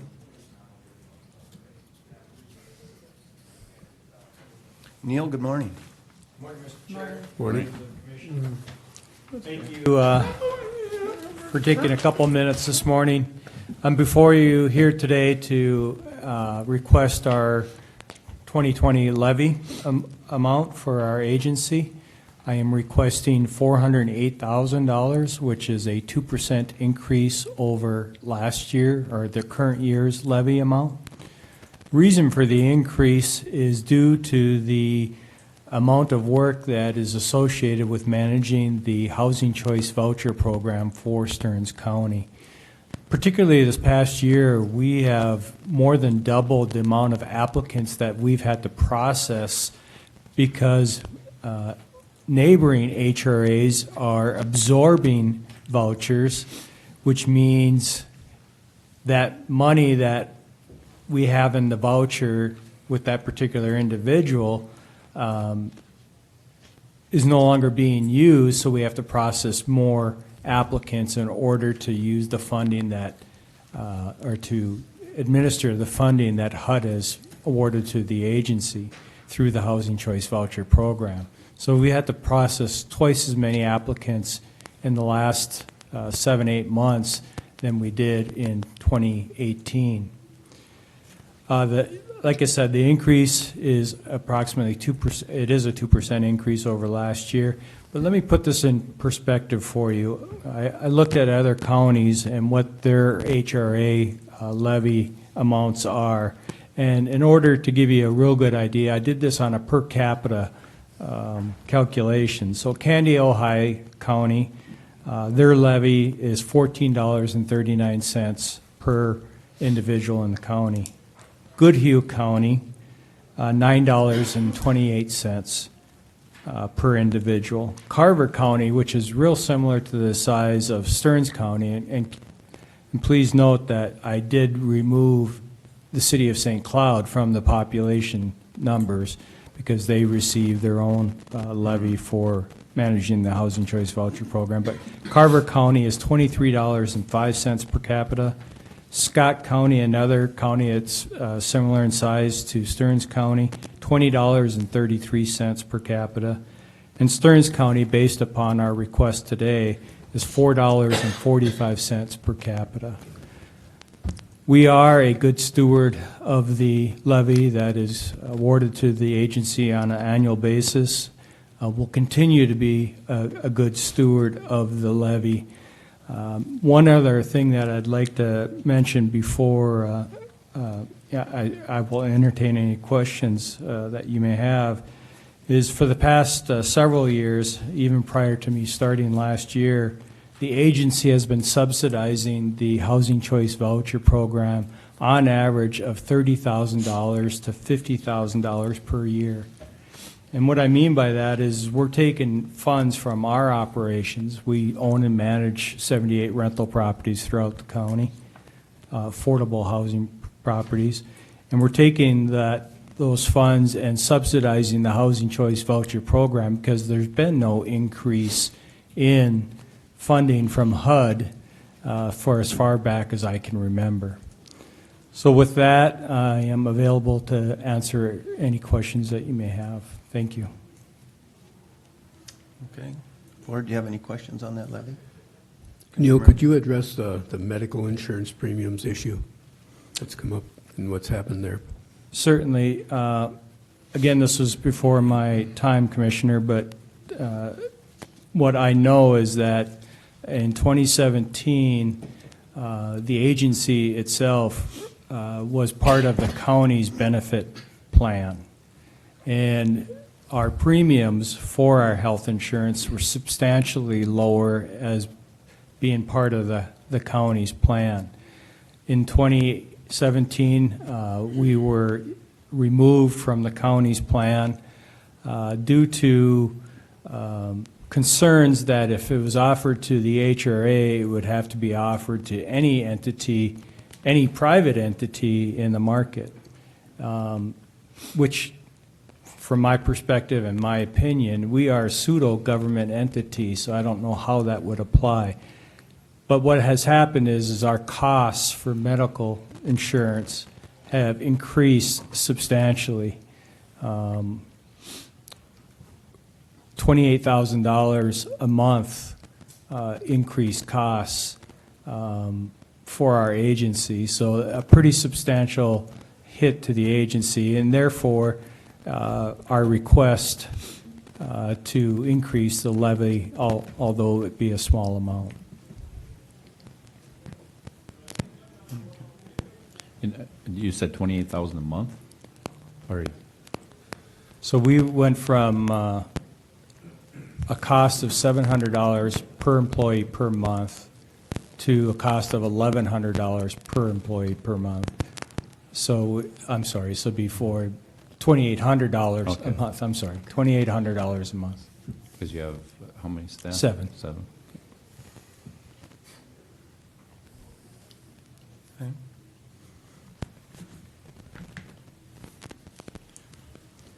So you're looking for a motion to approve that levy? And just quick, so the $4.08 was figured on roughly about 100,000 populated. $91,653, $4.45 per capita. Okay, yeah, thanks.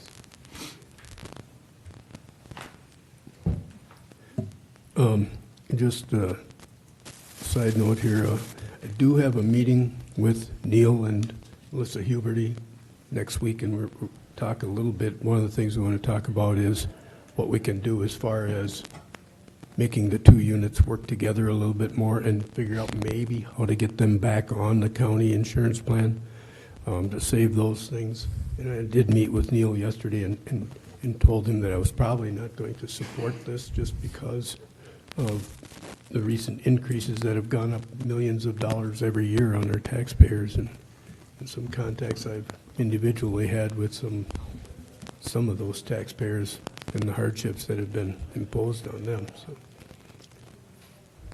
If the board, accepts the request and our final levy is approved in December, if something should come about, could that still be, could they propose an amended? Or actually, next year, they could probably come back and say, well, we only need 400, go back to the original level of funding?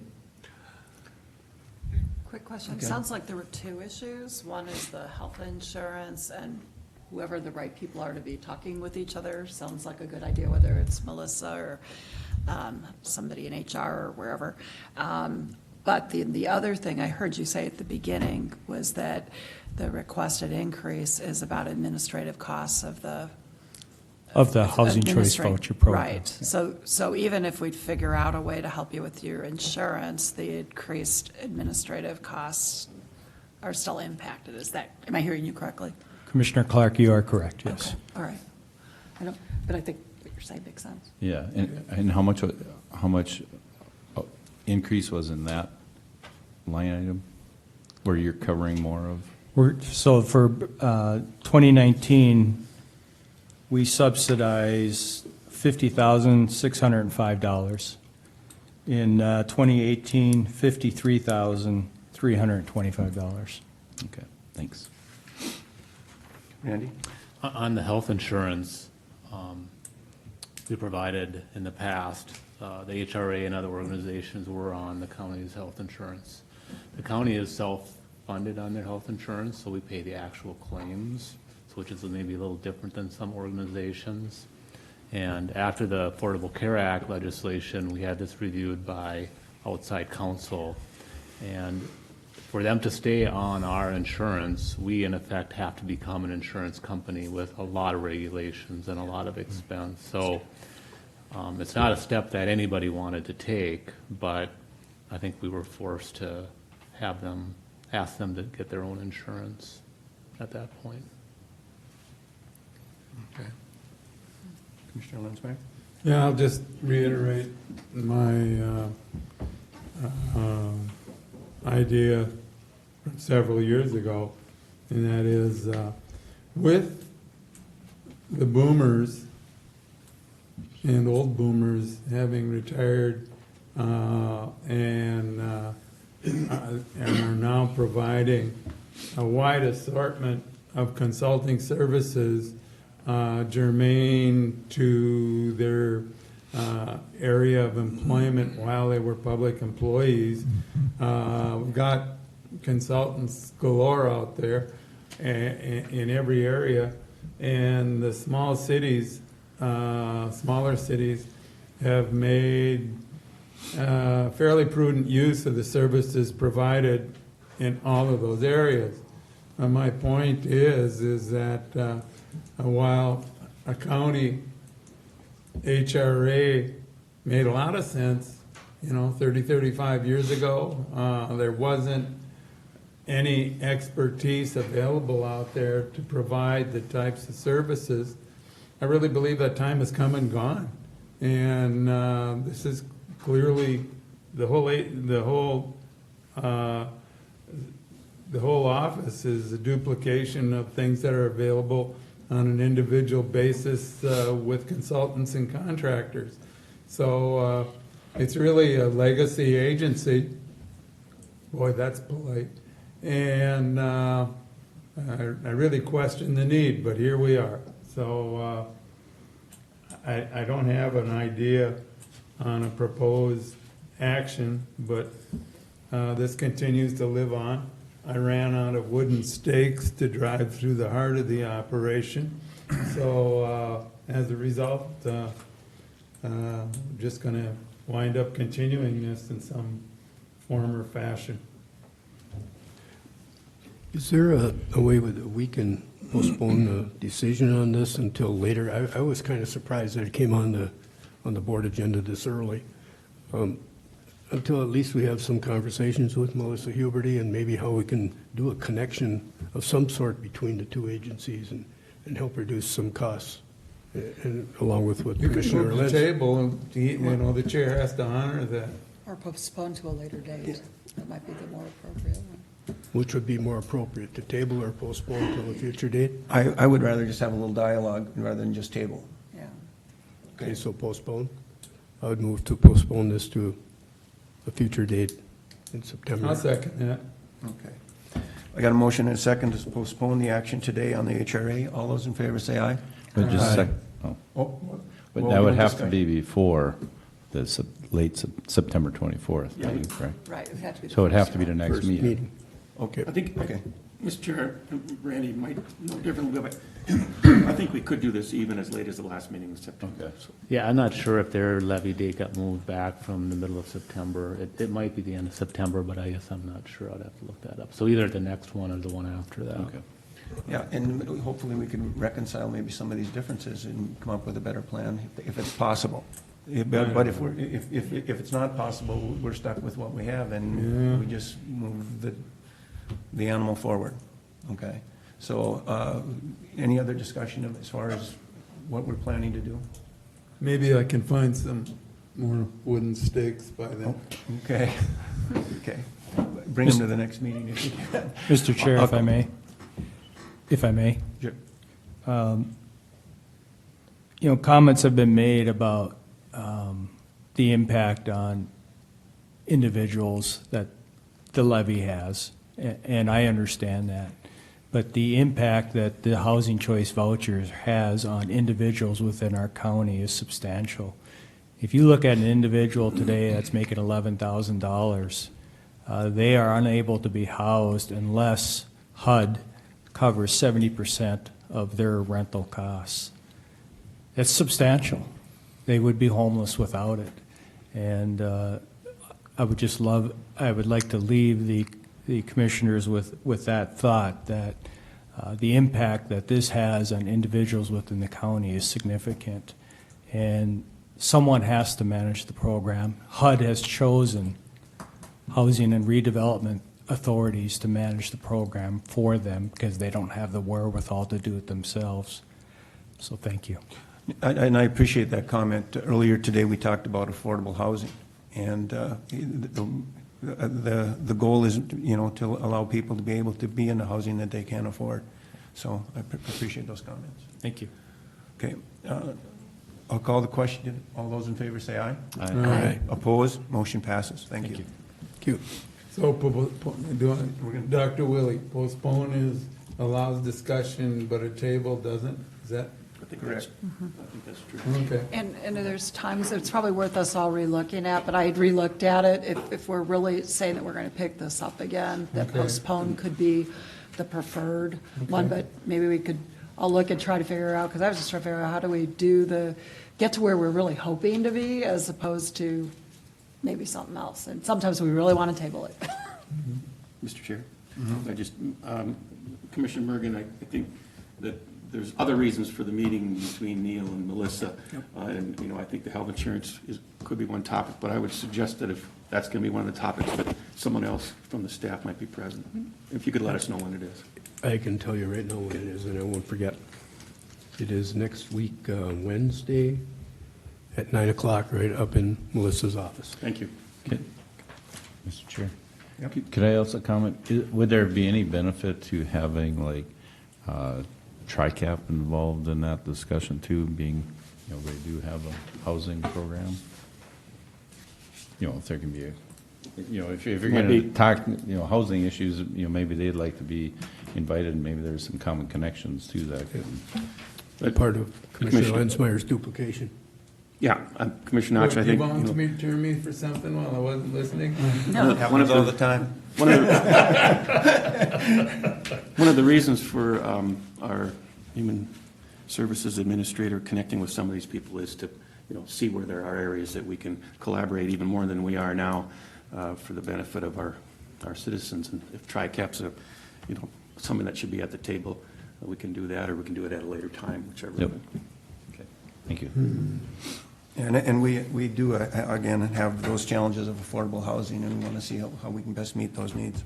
So with that, we'll move on to the next item on the agenda, Public Works. Jody Tyke, hello. Good morning.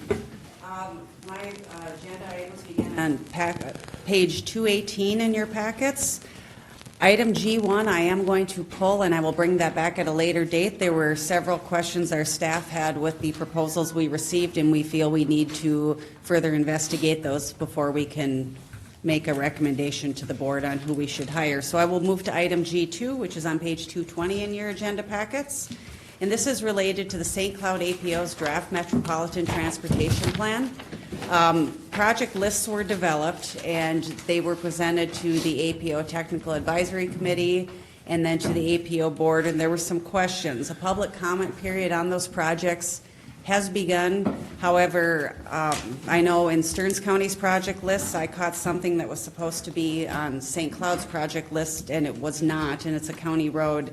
So although the public comment period has begun, they will have to do a new public comment period. So I handed out during the break a new project list for all of you. And then there's a map on the second page. So the one that was included in your agenda packets. Jody, let me just interrupt for a minute. Board members, I'll tell you what, I want you to know that at the past APO meeting, I did vent a little bit of frustration, or if not, maybe a little more frustration, in that with the APO, in the past, it would seem that we had a considerable amount of input as far as knowing what projects were going on in the area and the way at which those projects would be addressed, prioritizing, and the dialogue between the mayors and the council members that were there. Also, the size of the board was considerably larger in the past. We had, I believe, 3 county members. We had 3 people from Sartell. It seemed like each municipality had 3 members. So that also provided a forum for which, the local officials could be together and talk about a general transportation plan. The reality is that we, reduced the size of the APO, which I thought was maybe going to be a good thing as far as being able to make decisions. But yet I was hoping it would incorporate more discussion. The plan that we were having for the next 5-year plan is the first time I saw the map was a couple weeks ago, without actually maybe having much discussion with any of the other board members about what we want this area to look like as far as transportation is concerned. And what was alarming is there was changes in some of the projects that we had talked about in the past, and they seem to have just disappeared. One in particular, when we talk about the beltway around the St. Cloud area, the County Road 29 over in Sauk Rapids, which the bridge in Sartell goes across, it then goes straight across over towards the new school and bends around. That was a big piece that we were looking at eventually having. That disappeared off the map. Likewise, within Sartell, coming across on 2nd Street South, Jody, I don't know if you have it available to us, but the road continues 2nd Street South and then bends down to a roundabout on County Road 133 and 19th Street. About a month ago, all of a sudden I saw digging going on there. And here I find out that a building is actually being placed in the roundabout where we had proposed and thought about putting in the next leg for that roundabout. Well, how does that happen? Where's the dialogue with, the local council people and commissioners about what we want this place to look like? Now, that dramatically changes what that beltway is going to look like. Likewise, the mayor of St. Cloud came out in his State of the City address and talks about a river crossing. Well, we haven't had any discussion about that river crossing at the APO. And that has a tremendous impact, especially how the south side of St. Cloud is going to look. And what's that going to affect as far as the roads connecting from Sartell and then eventually around Way Park on the 33rd South. So I'm looking forward, hopefully, at least to have a bit of dialogue as far as between the people on the boards and on the county commissioners as far as what we really want this place to look like. I don't think we should be just a bunch of bobbleheads and rubber stamps. I think we should have some true impact as far as how this place is going to look. So I'm venting a little bit today, but I'm frustrated. That's good therapy, Joe. Thank you. Yeah, I think you'll feel better eventually. Yeah, we'll see. The only, can I? Go ahead. The only, of the projects you mentioned, the only one that I would wonder out loud about, a river crossing has been part of the public discussion for quite some time. Unless they've changed the general location of a proposed crossing, I don't think that's a new item. I don't know. I agree with you, but we do have to at least be preserving right-of-way and making sure that nothing happens on the right-of-way. Likewise, there should be articulation with Sherburne County and then up to Benton County up on Highway 23. Those things need to be defined at least if we're going to move forward. Whether it's 20 years away, 30 years away, there should be a way in which we're preserving right-of-way. Otherwise, you put development in and it's going to be much more expensive or never be able to be done. Yeah. I would say too, especially if you want to create an arterial bypass to the north or anything such as that, you need to plan way ahead of time in order to make that a reality, or that corridor goes away. Now where do you start, at Avon and? Exactly. You're at Avon and Clearwater and Foley. Yeah. So, Mr. Chair, I appreciate your venting. I think it's a little frustrating that there hasn't been some real opportunities to gather and hash through things, and at the same time using the river crossing as an example. That's been on everybody's plan for a long time, and so one of the things that I wish they would bring forward to us would be for us to perhaps on an annual basis get to see the revisited, here's our long-term plan. Because right now all we're seeing is like what's right in front of us. So if we don't have that more expanded representation at those board meetings, that'd be helpful. And Jody, you're fabulous. You give us all kinds of things, but now we're talking about the whole area. It'd be nice to be able to see and think about, are we missing opportunities? Do we need to weigh in a better way? And it helps. It's another way to educate the public. Correct. And Commissioner Clark, when we were out in D.C., we were advocating for a piece on County Road 134. And it just so happens that piece had disappeared then off the map as far as. And I accept full fault for that. I was told early in the process that the city of St. Cloud wanted that on their project list.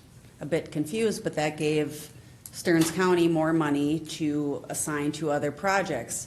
When they removed that project off of their list at the last minute, I was still focusing on what Stearns County's projects were and which projects should be on there. So I did not review the city of St. Cloud's list. So I missed that, assuming it was on St. Cloud's list. So that I accept full fault for. This is a long-term plan. It goes to 2045. However, this plan does get updated every 5 years. And while there are a lot of projects we would like to do, certainly. It has to be fiscally constrained, so they project out the funding based on what we have for funding now, how much of that is spent towards maintenance and how much toward expansion. APO staff assigns inflation factors to project costs, and we look at that. So the key thing about this plan right now is if we think we are going to apply for federal money for expansion projects, it needs to be listed in this plan. And so I've looked through the projects again, and the key things that are on our closest radar, over the next 5 years, because again, it gets updated every 5 years. The APO has to do this. So I focused on that County Road 133 extension where we have a gap in the alignment to that roundabout that Commissioner Persky referenced earlier. County Road 1 from the Sauk Rapids Bridge up to the roundabout with County Road 120. That's another congested section of county roadway. County Road 134, we've all talked about from that new Sauk River Bridge, kind of goes on the west side of the Sauk River by the MAC and connects up to that roundabout at Pinecone Road where 134 goes in an easterly direction and Pinecone Road goes slightly westerly, both north. So we looked at that section of road as well, and those are the ones that have been on our immediate radar. There's also a section in St. Joseph. The city staff and highway department staff have been talking about the section of County Road 133 from 75 up to about 19th Avenue where they have kind of an industrial park area. It goes between Coburn's and McDonald's there. It would be very nice to have dual left turns from 75 onto 133. We obviously could not do that with our County Road 75 project because there's only one receiving lane on County Road 133. So at the time that we would build 133 for a short section to 4 lanes, we would be able to add that additional left turn lane off of County Road 75. So those are some of the key projects that I think it's vital be identified in this plan because, again, it'll be updated again in 5 years. We can still apply for federal money for resurfacing or any basic roadway improvement. Just if it's an expansion project where you're adding lanes, we then do need to have it identified in this plan.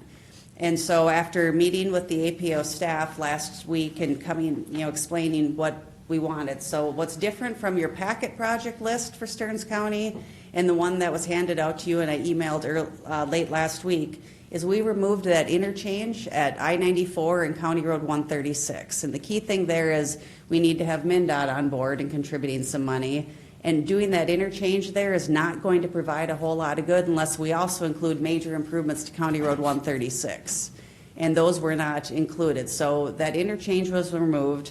The County Road 134 section was added back into our list. And then we added a section of County Road 75 easterly of Highway 15. It's the 2nd Street South alignment. Heavily congested piece of roadway.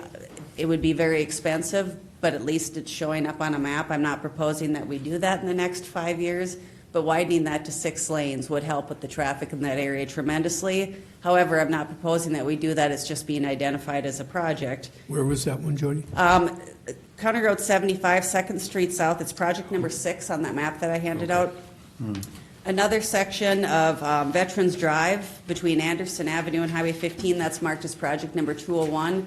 That's part of that original West Metro Corridor environmental assessment. It identified it 6 lanes all the way to Highway 15 to help with some congestion issues. Again, I'm not proposing that we look at doing that in the next 5 years. It's just on the radar as a project because it fits within our fiscally constrained plan. Is that totally our road, or is that shared with St. Cloud? It's our road. Certainly St. Cloud with our cost share policy would have some financial responsibility with the project. But it's in there. Again, I'm not proposing that we move full steam ahead on that project. I would like it identified in a long-term plan. And then the other one is our County Road 122. It's identified as project number 5 on that new map that I gave you. And that is along the city's 40th Street South alignment. With the new school going down on 33rd Street South, I think we need to be aware of issues we're going to have down in this area, and we want them identified as potential long-term future projects once we see how traffic lays out. I know Commissioner Persky wanted the county board to see this. I don't know if there are any other questions or discussion that you have. I also know Brian Gibson from the St. Cloud APO is here if you have any specific questions for him, or at least he was earlier. No, he's still here. Okay. Joe, what do you specifically want to see happen? Well, what I would like to see is, if you recall, just with the dialogue with the APO, in the past, we had the policy board, and then we had the executive board. We also had a requirement for being at those meetings. And so you had to at least have an excuse for not being at those meetings. And if you had an excused absence, that was fine. But what it allows us to do, it allows us to have dialogue between the jurisdictions. And that way, I'm not fighting your project against my project. We're not operating in silos. Jody's not just working at the stuff on her desk, and the person in St. Cloud office is working at stuff on their desk. Same thing in Sauk Rapids, Way Park. At least we're sharing the ideas and we're working cooperatively together. Jody, I wish you could show an overview of that County Road 133 and 19th Avenue, because again, that was going to come into that roundabout, which would ease traffic going around the roundabout. Now we're actually going to have a controlled intersection at either 133 or on 19th, because the traffic will have to cross over, so that it will not merge without having to confine that traffic to either a light or a stop sign or something. We won't be able to have a five-legged roundabout at that location, and that may have been difficult regardless. The building that went up in that northeast corner is outside of the county's zoning jurisdiction. It's in the joint planning area between the city of Sartell and Leesauk Township, and I do know there was quite a bit of discussion. The building placement has probably eliminated a couple of our options for potential tie-in there. I think it's still doable. It just won't be able to be a five-legged roundabout, which may have been difficult regardless, just in the spacing of those legs. But we are going to look at doing a study to identify that final alignment so that right-of-way can be preserved. We've received federal planning funds through the St. Cloud APO for that alignment to be determined next year in 2020. So, Mr. Chair, going back to Commissioner Lensmar's question, what would you like to see happen as a group? So would you be suggesting that we put back forward that, while we don't have a planning board anymore, that once a year there's a planning meeting, that the different jurisdictions come together? Are you suggesting that there's presentations that we reflect on? I mean, it's even hard for any one of us when we're represented, because we don't know everybody's needs throughout the area. So, I mean, what's your thought? What would you like to see? What's the first step? Right. What is that? I think the first step will be going back to the APO meetings and maybe having a dialogue with the members that are presently attending and talk about the importance of the APO and the importance of communication and how we need to be working together. I think that's very important. Likewise, when we go to Washington and have an APO lobbying effort, that we're together on things. You're not going to get what you want every time, but at least you can understand what's happening. But projects that are there should be considered and followed through on, and at least in a timely manner allow for input to happen. We got this map, at the last meeting, and we were told, well, we're going to okay it and have a public hearing on it. Well, you folks didn't have the benefit also of seeing what projects were on the list for the county.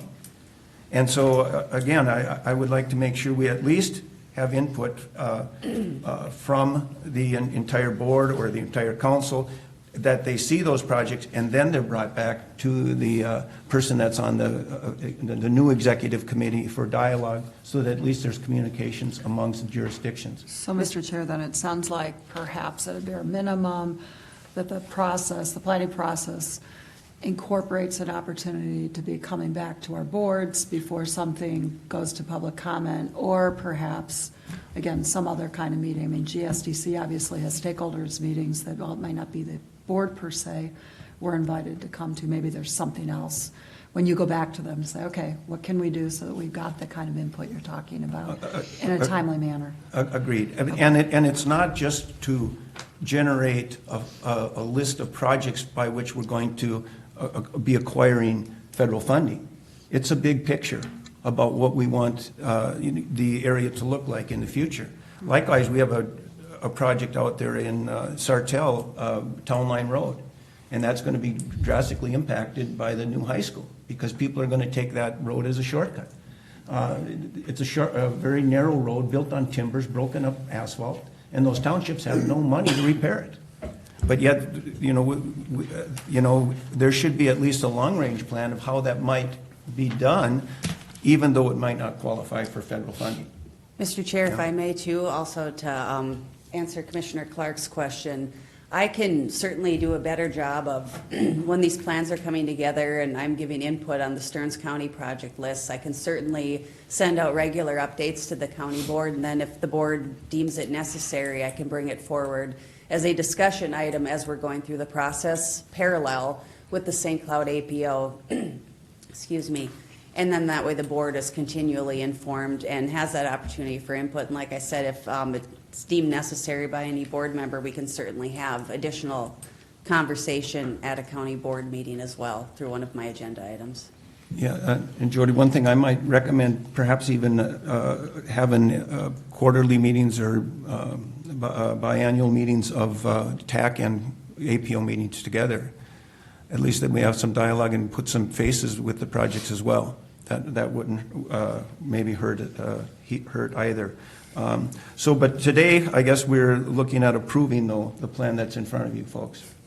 Well, and I just want to know if there are any concerns with the project list that I developed working with the APO staff last week before it gets modified, because if they have to do a revised 30-day comment period, and I really do think it's important that that County Road 134 project stay on our list. And they can still meet their deadlines if everything goes according to plan, but I just want to make sure that there are no serious concerns with this project list. I kind of highlighted what the most important ones to our department are. And again, this plan will be updated again in 5 years, and I know that the APO staff plans on starting that process almost immediately afterwards, just to kind of keep that dialogue going over the next 5 years.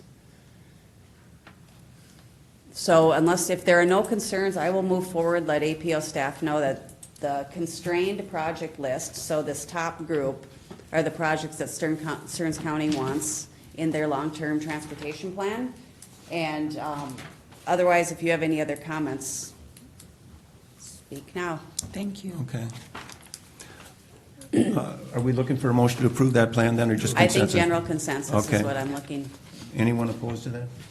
Okay. All right, Jody, and then likewise, I guess, looking at the 2045 plan, I'd like to see that we're all on board as far as what's actually planning to take place or would like to take place, and how the projects that we do move forward would articulate with the things that we don't or aren't able to achieve. Joe, I lost track. Are you the county APO rep? Yes. Okay. All right. Okay. I was going to give a brief construction update for my next item. If in the interest of time, the board would like to bypass that, I could certainly just give an update, or I'll do it very quickly, and then if you have questions, you can let me know. So a couple of projects that are complete are County Road 75 resurfacing between 94 and Waite Park, finally complete. We've actually got quite a few positive comments from the public on that, so no one's happier than us that it's done. We had a structure replacement on County Road 9, southwest of Avon. That was a severely load-posted structure. That has been replaced with a box culvert, and that's all done. The County Road 4 and 120 roundabout has a completion date at the end of September. It has been moving a little bit more slowly than we've liked it to. The curb will be going in soon, and once that goes in, then the paving can take place and we can keep moving on with that. As a side note, that eminent domain process is moving in parallel with that project. County Road 75 and 33rd Street South, on the south end of St. Cloud, we are constructing those northbound dual left turn lanes onto 33rd Street South. We are expecting to switch traffic to the outside lanes to continue with construction later this week. That also has a late September completion. We're working on a township bridge replacement, and that also goes underneath the Wobegon Trail. Within about 3 weeks, we should be pretty close to finishing it up. Later this week, they are assuming the rain stops and we don't have the continual torrential downpours. We should be building that Wobegon Trail back up, getting that back in use. They should be finishing putting in that box culvert today, tomorrow at the latest. Again, this is all weather dependent. We had a large resurfacing contract this year. So County Roads 48 and 147 are done, with the exception of, we've had a few slides in the wearing course. We've discovered a few springs in the subgrade. Nothing brings that water to the surface faster than a fleet of fully loaded trucks going over brand new pavement. So we're going to be repairing those. We're aware of them, and once it goes through one freeze-thaw cycle, that subgrade will be fine. We've experienced this before. County Road 150, both sections are substantially complete. County Roads 151 and 52 up near Holdingford, they were reclaiming. They should be getting through the paving the rest of this week. They want to start reclaiming on County Road 43, which I know is near and dear to at least one commissioner. They want to start reclaiming Friday or Monday on that, so then they can follow behind with the paving. Starting next week on roads 32, 33, and then of course continue work on 43. We have County Roads 18, 25, 192, a section of 17, and a section of 30. It's all going to be done in September. I know that's concerning. The contractor is beyond what that contract date was. They were going to bring in multiple plants, which would have meant that we would have had to hire consultants to cover those plants and to cover the paving operations. So we negotiated with them to push that end date out into later September, as opposed to starting to charge liquidated damages, because all of our money that we saved and then some would have been spent on consulting services to cover that. I believe I covered everything. I don't know if there are any other specific questions. I did want to go through it quickly for your sake, but if anybody has any questions, they can also let me know at any time. And that's all I have, unless anyone has miscellaneous for me. Thank you, Jody. Thank you.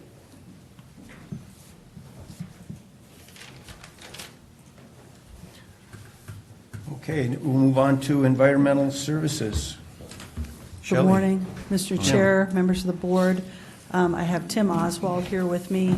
The first item we have is item H1, and that is the solid waste delivery contract with Pope Douglas. And we are looking at an amendment to that contract, and that information was provided to you. Tim. I guess in the interest of time, I just kind of wanted to, open up for any questions. We've discussed this kind of at length through Tri-County. Many of you are well aware of it. We did make some changes to the amendment based on discussion at last week's meeting, and those changes by Rinke Noonan were submitted to you in the proposed amendment. If there is any questions on it, I'd be happy to answer any of those questions.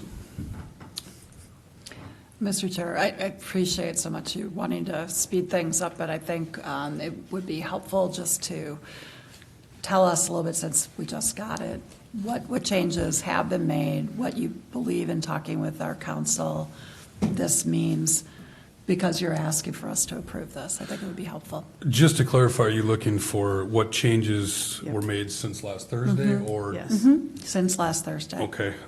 Most specifically, we've got the schedule that's the 2%, but coming back to the Tri-County Solid Waste Board, if there was anything, like what happens? What would the board's responsibility be? Because I think for some of us, we were looking for some language to make sure there was an understanding that it was going to be 2% unless. Yeah, thank you. I guess, Mr. Chair, one of the changes that was suggested was in section 5.02 of the amendment that they clarify that it would never be more than 2% unless it was requested to the Tri-County Board and the Tri-County Board approved any more and above 2%. I had numerous conversations with Rinke Noonan on that and the language of it. Apparently that is lawyer language, if that makes any sense. They said, we kind of discussed at the meeting that it seemed confusing. They wanted to make sure that, the schedule laid out on pages 2 and 3 with the 4% for the next 2 years and then 2% increase is a fixed rate. Anything above 2% after 2021 would be no more than 2% that they could ask for, but they'd have to get approval from the Tri-County Board for that increase. Yes. I have a question. Let's say in 2022, we decided that it should be a little bit more than the 2%. In other words, a little bit above the $88.35. Now, in 2023, do you go back to the $90.11, or do you go 2% above that new amount? Mr. Chair? I believe it's compounded. I think that language was in the original, so that it's always compounded on the previous year. So it's not 2% on the original. So then, if it's above any of these, that would reflect that it's above everything all the way down? Go ahead. With this amendment, Mr. Chair, it would be based on this schedule, this fee schedule. That was one of the important things when we met with these smaller and local haulers in April. That was one of their concerns, that we have set fee schedules so that there wasn't the element of surprise every year as to what was going to be Okay, charged. so let's assume in 2022, we decided instead of $88.35, we said, well, it's $89.10. For 2023, is it still going to be $90.11, or is it going to be 2% above that $89? It would be my understanding that it would be the $90.11 in thank you. 2023. I guess one of the other major things that we discussed changing in the proposed amendment was in the dispute resolution. Previously, the amendment had stated that an accountant would be hired, a third-party accountant, and the decision that the accountant made would be binding and final. We removed that language, and we have turned it to the recommendation of the accountant would be presented to the Tri-County Board for final approval. So ultimately, if they needed more money than the 2% each year, they would have to present it. If it went into dispute resolution, an accountant found sufficient evidence one way or another, that recommendation would be given to the Tri-County Board, and the Tri-County Board would ultimately decide yes or no.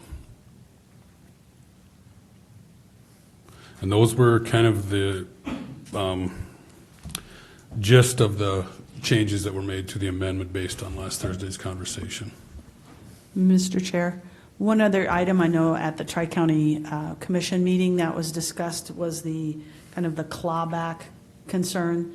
And one of the issues was what we were only looking at was the amendment, but if you looked at the full contract, you'd see how a lot of that information is worded. So in Article 8 of the full contract, we talk about termination provisions and uncontrollable circumstance events. So it's already in our existing contract, how we get out of the contract and events that can occur that it can affect both parties. So it's the full contract that already reflects that information. And I think that's where Rinky Noonan was saying, look at the full contract, and these would be the amendments to section, to the previous article, Article 4. So the original contract language still stands with the uncontrollable circumstance events. So that's why the full contract was then provided to you, so that you had that information. And there is a very substantial list in the full contract of uncontrollable circumstances. Mr. Chair, I'll make a motion to approve.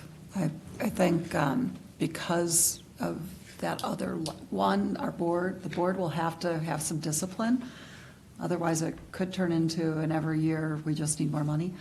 So that board will, we're going to have, I think all of us were hoping for a little more, for lack of a better term, comfort language. But so we'd have to be doing that to make sure that we really were getting what we thought we were. But I do think that there was an effort to, I wish we had seen the whole contract earlier, but correct, we do have that unforeseen circumstances, which I know Commissioner Lensmeyer, you've brought up before. You never know what's going to get changed within the industry, among other things.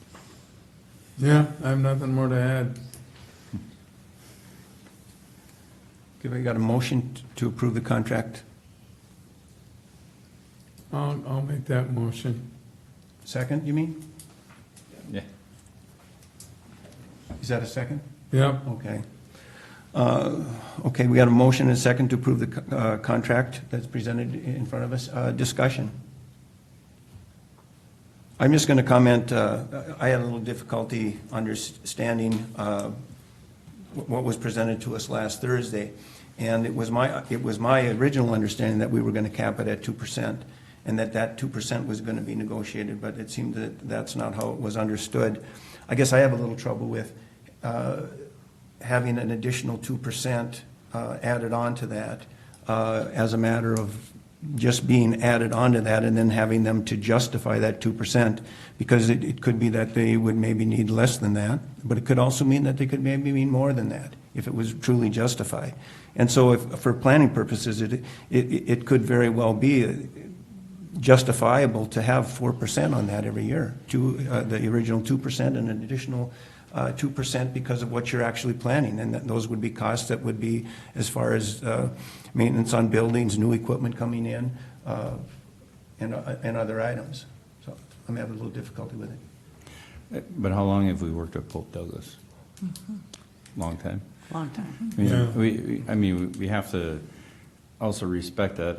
I think they would be prudent in what they would bring forward, because they want to maintain a relationship, because they have to maintain a facility, so I don't want to say it. Sometimes I think we're kind of not trusting them, but I think in reality, I think they're going to do just as good, I think, for Tri-County as they would for probably anybody in Pope Douglas.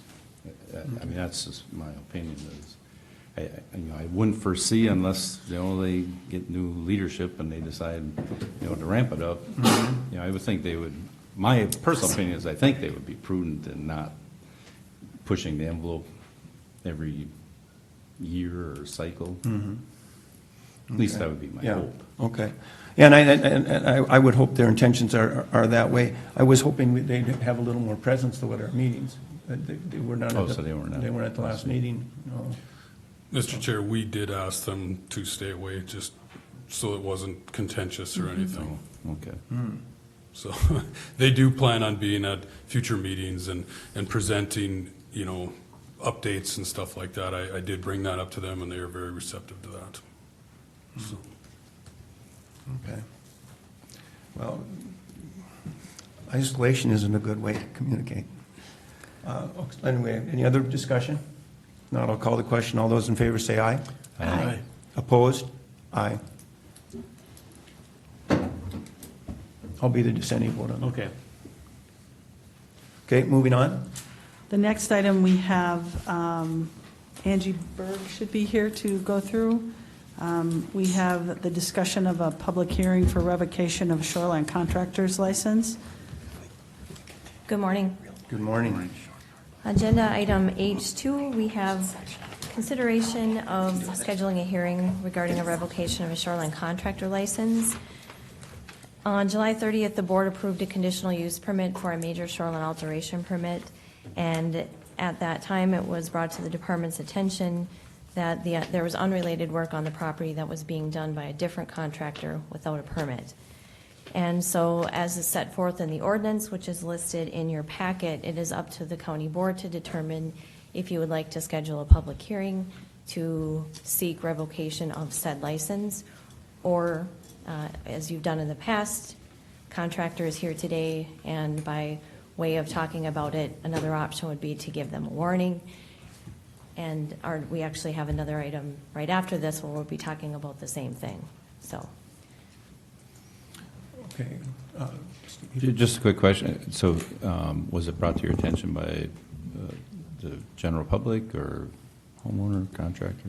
Mr. Chair, Commissioner Notch, so while we were out and Planning Commission members were out doing the site visit for the major shoreline alteration permit, it was discovered that there was a patio paver being installed that needed a permit. So Planning Commission members and staff did notice the work. Okay. As indicated, Zach is here with Lake Friendly Lawn Care and Landscaping if you have any questions for him. I've been told that he self-reported this as soon as he discovered the error.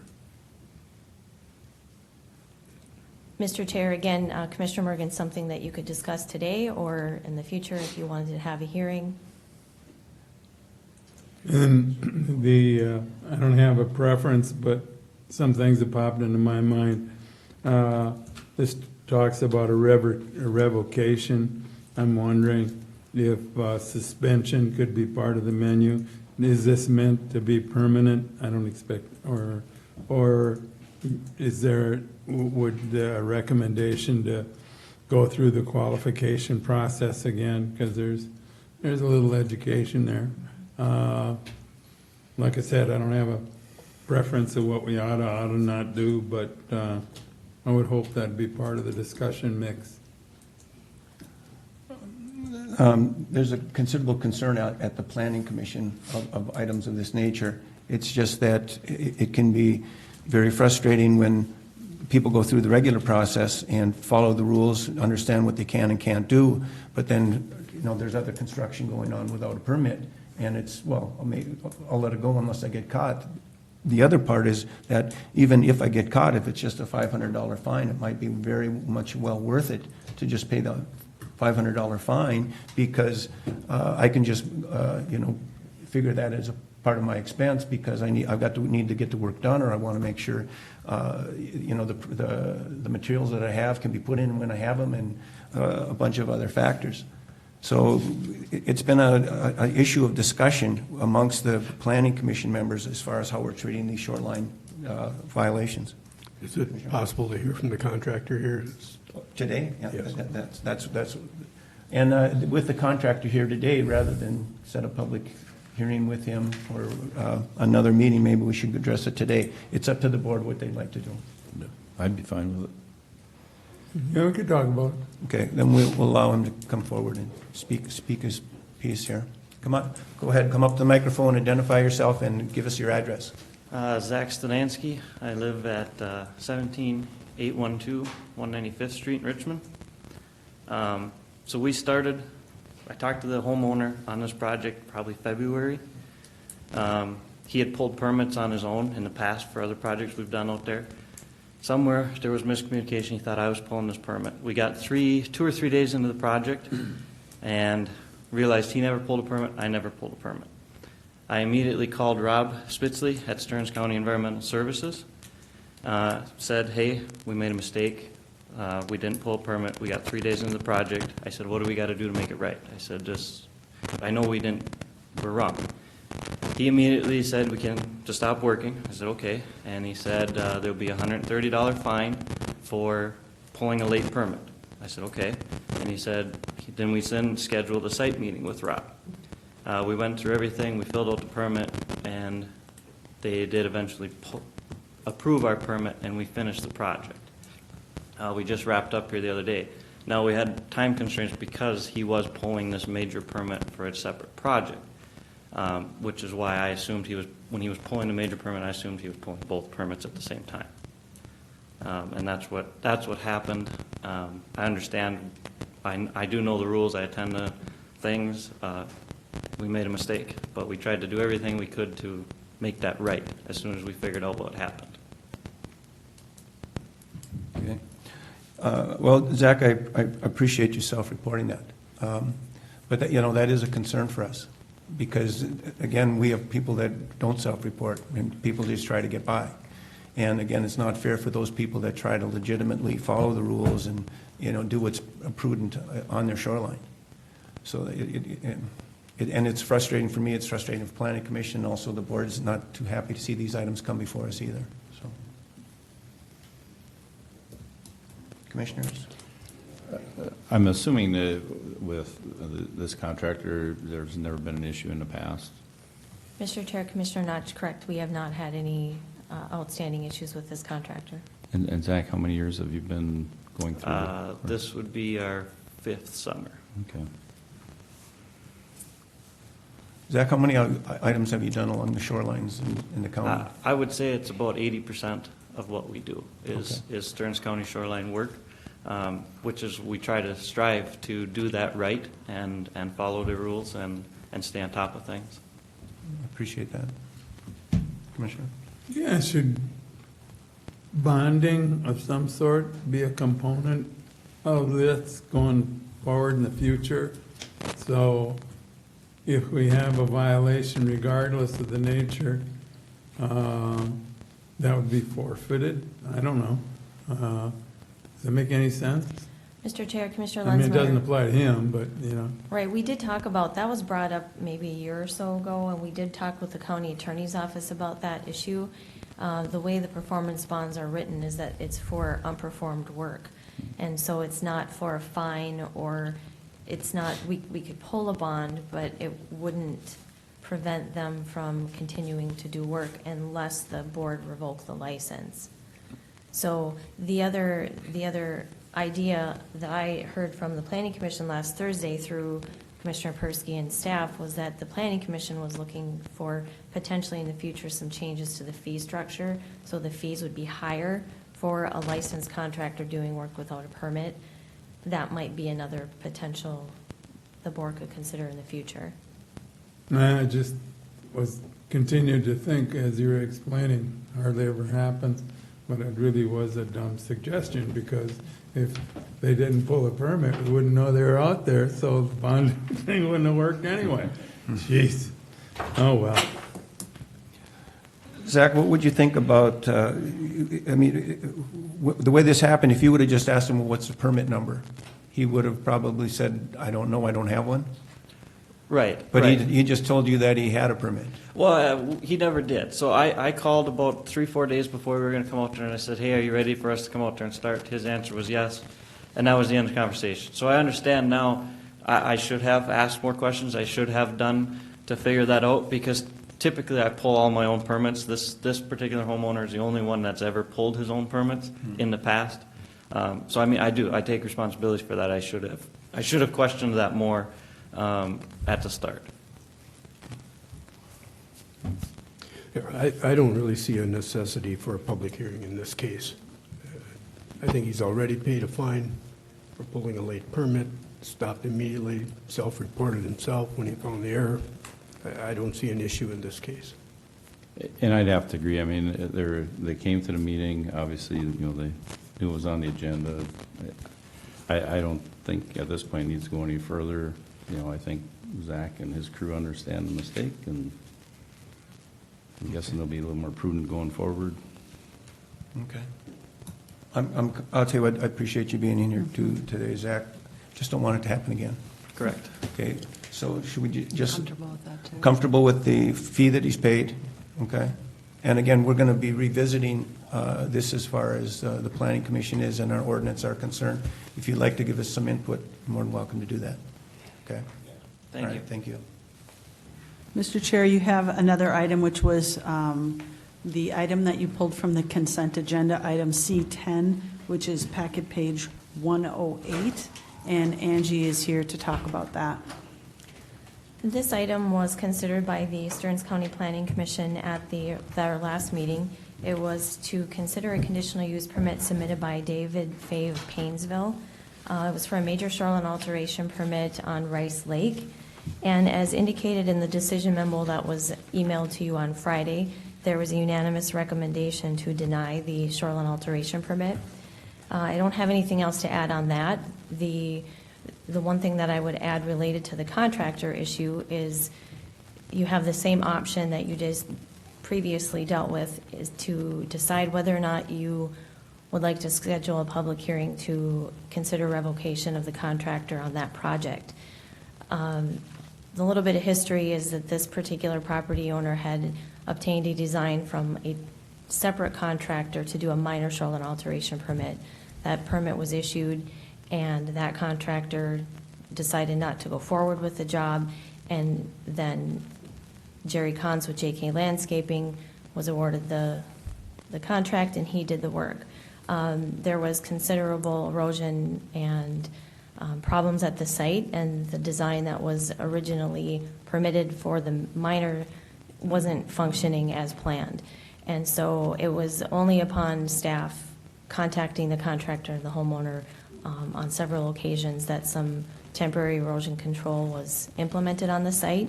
And so as indicated in the zoning ordinance, if there's work being performed by a licensed contractor that does not adhere to the ordinance, in this case it would be erosion and stormwater control, the board has the option to hold a hearing to seek revocation of said license.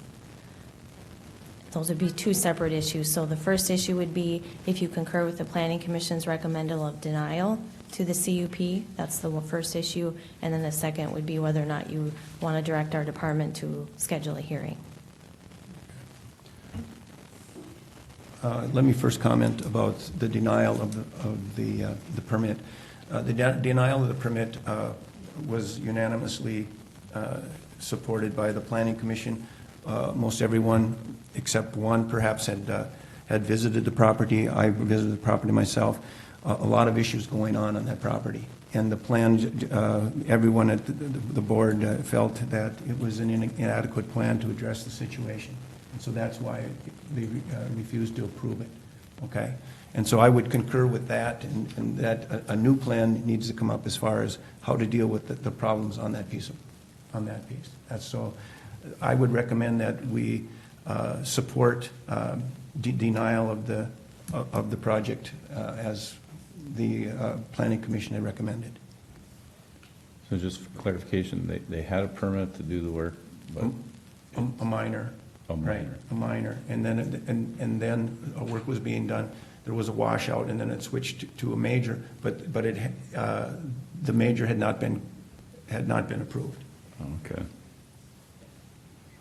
And How long would it have taken to change it? See, my point is that if it took a long time and you had something like storm damage, washout, whatever, that if changing it takes too long, more damage is incurred. Correct. So, somebody, can you explain that? So, Mr. Chair, I can comment. I understand your question. So, JK did not start performing the work that tripped them into the major. So I don't want to give you that impression. They were authorized to do the work under a minor, got out there, realized they couldn't do it under the minor, needed to wait. As you indicated, sometimes a lengthy process could be up to 6 weeks with our notice requirement to apply for a major. It's in between the time that they left the site to the time that they applied for the major that they did not handle erosion correctly on the property. The explanation of that particular incident is appreciated, but if someone were to encounter that, how long would it take people to turn it around? Mr. Chair, Commissioner Lenzmeyer, typically a major permit from the time of application until the time of the county board meeting, it can be up to 6 weeks. If they miss a deadline, it can be a while. I see part of the problem. Okay. Yeah. I don't have any suggestions, but just I appreciate how it happened.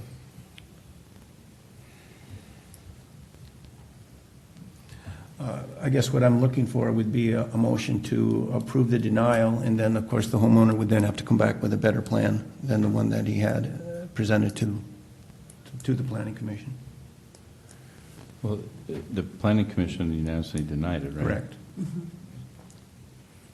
I guess I would concur with the Planning Commission. Is that a motion? Sure. I'll second it. Okay, any more discussion on that? If not, all those in favor say aye. Aye. Opposed? Motion passes. And now, as far as there was no erosion control put down at the base of by the lake, is that correct? Correct. Yeah, and that didn't happen under the minor, correct? Correct, and after it was discovered, staff did contact both the homeowner and the contractor to encourage them to deal with the temporary erosion control, because we knew the Planning Commission members were going to be coming out to look at the site, and there was sedimentation going into the lake. So our choices are to do what? I did hear revoke the license or put some type of penalty on that? Mr. Chair, a penalty in this case wouldn't be an option. The penalty would be to seek public hearing to revoke the license. So your choice is to hold a public hearing to talk to the contractor and the homeowner about the license, or secondly, do nothing and the license remains in place. Okay. I'm hung up on revoke versus suspend. I'd prefer suspend. So, Mr. Chair, Commissioner Lenzmeyer, the ordinance doesn't give the option of suspension, but what we've talked about in the past, we've had, 3 to 5 of these in the last 10 years come in front of you, is that it's not a permanent revocation. So when you, let's say you hold a public hearing, you decide you want to revoke for a period of time, i.e. suspend, that would be part of your decision. So you would revoke until June 1st of 2020, or whatever date you would pick. So I think the word suspend can be utilized in the way of holding your. Can we say revoke for a definite period? Yes. My point is that if we revoked it immediately, the person would lose part of the construction season, but not all of it, and it'd make the point and back in business in 2020. And that would apply to the shoreland permit Correct. of the contractor, correct? Yes. They could perform other landscape work or. Okay. Based on what we just saw with Zach, I think it was enough for him to come in and at least plead his case. And it was nice to hear he has been reputable in the past. I guess I would prefer maybe just to have the public hearing and have the contractor explain what took place, and we could go from there. I'd agree with that. Okay. You need a motion, I take it? Yeah. Sure, I'll move it. Okay, Commissioner Clark? I'll second. Commissioner Mergen? Okay, then we'll go ahead and we'll set a public hearing with the contractor. Okay, thank you. Okay, thank you. And I believe that's all that's on my agenda, Okay. unless you have anything for me. No, I think we're good. Thank you. Thank you. Thank you. It's getting to be a long day, Commissioners. Long rainy day. Renee, hello, Human Services. Good morning.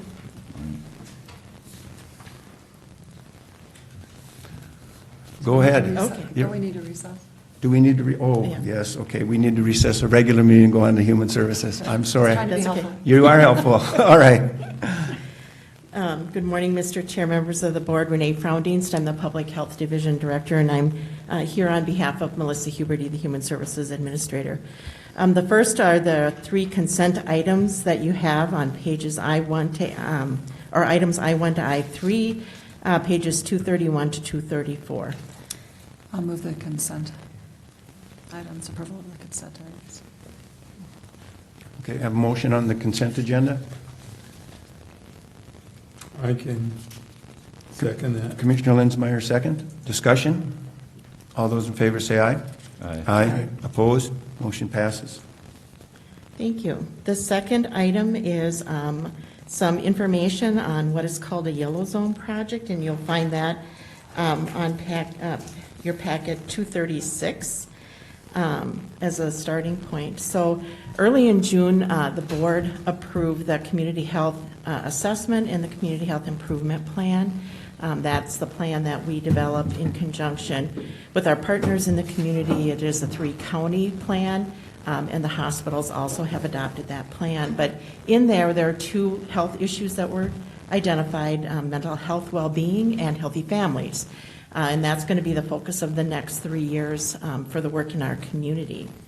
Also, earlier this year, you heard a report from the Community Action Team, the CAT team, and they talked about the amazing work that they're actually doing with individuals that are high utilizers of high cost services. So, but that work that they're actually doing is while it's very important, is on what I'm going to call the back end of prevention. So things have happened and people are in crisis and they're doing some work. Well, what I'm here to tell you about today is the yellow zone, which is actually on the very opposite end of the prevention. This is where we are really working to prevent bad things from happening, or actually making sure that the right things are happening within our community. So the yellow zone is some work that has been coming out of the Public Health Division. This is a concept that is being developed by our staff. This is not a national program. It's something that's being grown here from Stearns County. So you won't find this anywhere else in the nation. And it's actually based on the work of Dr. Corey Keyes out of Emory University. where he talks about the complete state of mental health. And if you turn to page 237, I gave you sort of the graph there for you to see. So it's separated out into 4 different sections, and the high section are where you are functioning really well, either with no mental illness or some high mental illness. So people can have high mental illness and yet be functioning very well. And then the bottom part are people that are what we call have low mental health and high mental illness, and those individuals are on the bottom end. So Dr. Keyes identifies those people on the upper end as flourishing, and the people that are below that, he calls that languishing. So his research actually is focusing on what is happening, what is needed for people to be flourishing, to be up in that upper quadrant. And from his research, he's actually identified 5 factors that actually will protect mental health and promote mental well-being, and he calls them pillars. What makes, I think, this information and his work so powerful is that it's really simple. The 5 things he identifies that needs to be happening in every person's life is that they need to be socializing, they need to be playing, they need to be helping, they need to be learning, and they need to be spiritual. So I happened to hear him talk about his research at a meeting, and one of the questions that we frequently get asked is, so what do you do with this information, this research? How do we move this actually forward? And his comment to me was that what he would do is he would create what he would call yellow zones. So it's just something that he had as an idea. And what I did is brought that back to our staff, and they have been working on developing kits or toolkits that we can actually put together and give out to our communities that would make places a place where people would flourish, where these 5 pillars were happening. So I have Cheryl here. I brought some samples of the kit that she'll just pass out, and if you want to just go through those while I'm talking. So we've taken this idea, we're developing it. We're looking at not only places where we could create the yellow zone, but actually targeting potentially individuals or ages. So right now, we've completed one on schools. We're working on a work site one. We're doing one that's just community, and we're targeting one that's specifically for age 55. We've actually shared some of this with other individuals, and we've gotten a request now to look at healthcare, and could we potentially make a yellow zone in a healthcare setting.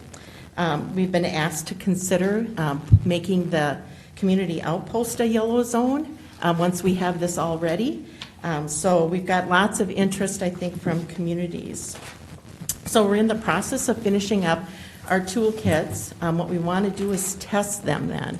So we're going to take the rest of 2019 and try and test several of these kits and evaluate how effective they are. Is the information easy? Is there more that we need to add? Whatever we can do.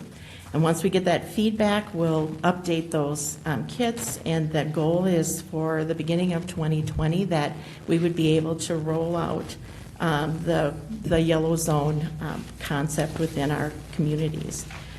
We have got a lot of interest. We anticipate a lot more interest.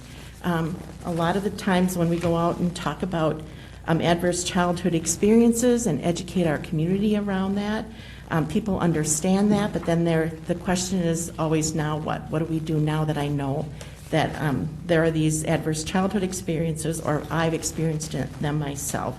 And this is really the now what. What can you do? And we're trying to, as I said, make it as simple as we possibly can. Lastly, one of the things we have done is we have drafted a resolution, and our intent would be to roll that out to places where there may be boards, such as schools or businesses, cities, and potentially Stearns County, that would actually then designate that location as a yellow zone location. So I'm anticipating that we might be back in early 2020 to this board requesting that you consider designating Stearns County as the first yellow zone in the nation. So with that, I'll take any questions. Questions for Renee? This is great. Good stuff. Where did approval come from to do this, to spend time on this? This actually, we incorporated this into our SHIP work plan and submitted that to the Minnesota Department of Health because this does fit into the work that we're doing around SHIP. And so SHIP has been paying for these dollars, or this staff time. Okay. And you have 5 pillars there. Yep. Can you define spiritual for me? Well, it can be anything. It can be someone who's going to church regularly, going to the synagogue, can be meditation, can be yoga. It can be really whatever you individually need to be doing to feel that you're connecting with your inner self, and if there's a greater being that you believe in, that you're connecting with that as well.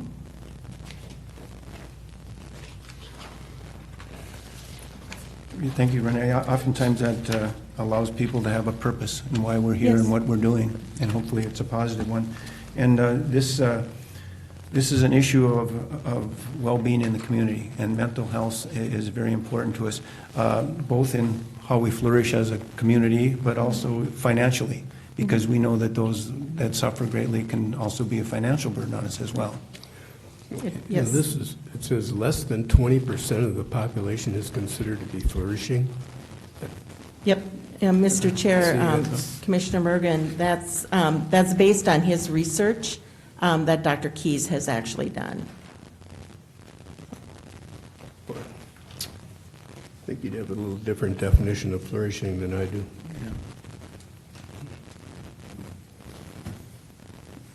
But I suppose flourishing, you can think of it in a monetary sense, or you can, where people can come off as looking like everything is good, but, maybe mentally it's not.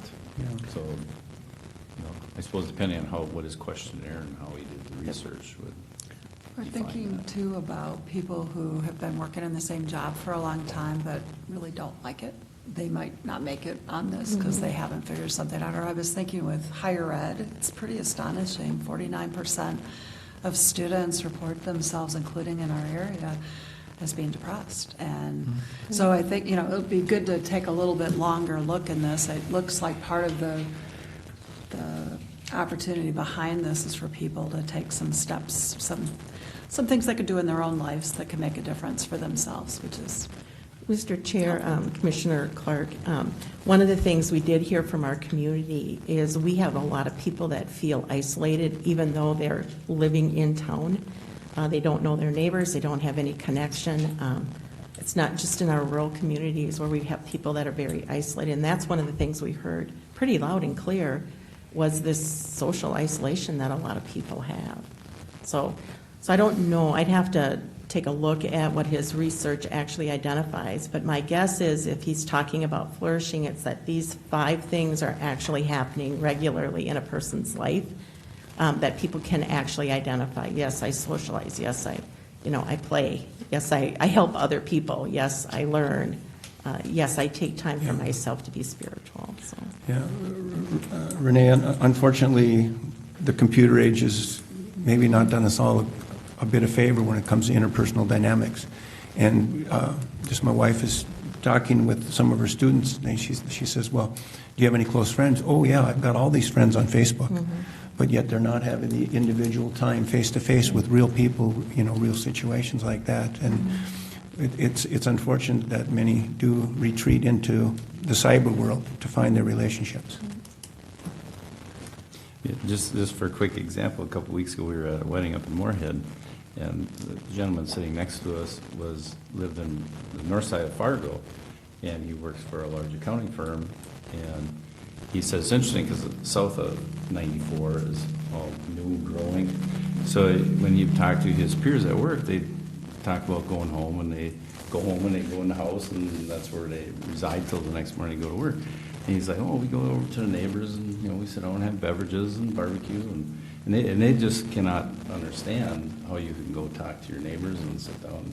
So you can see that dynamic of a younger generation used to the computer and not interacting. That's true. Where he says they're just astonished that we'd go sit down with the neighbors and just visit. Yeah.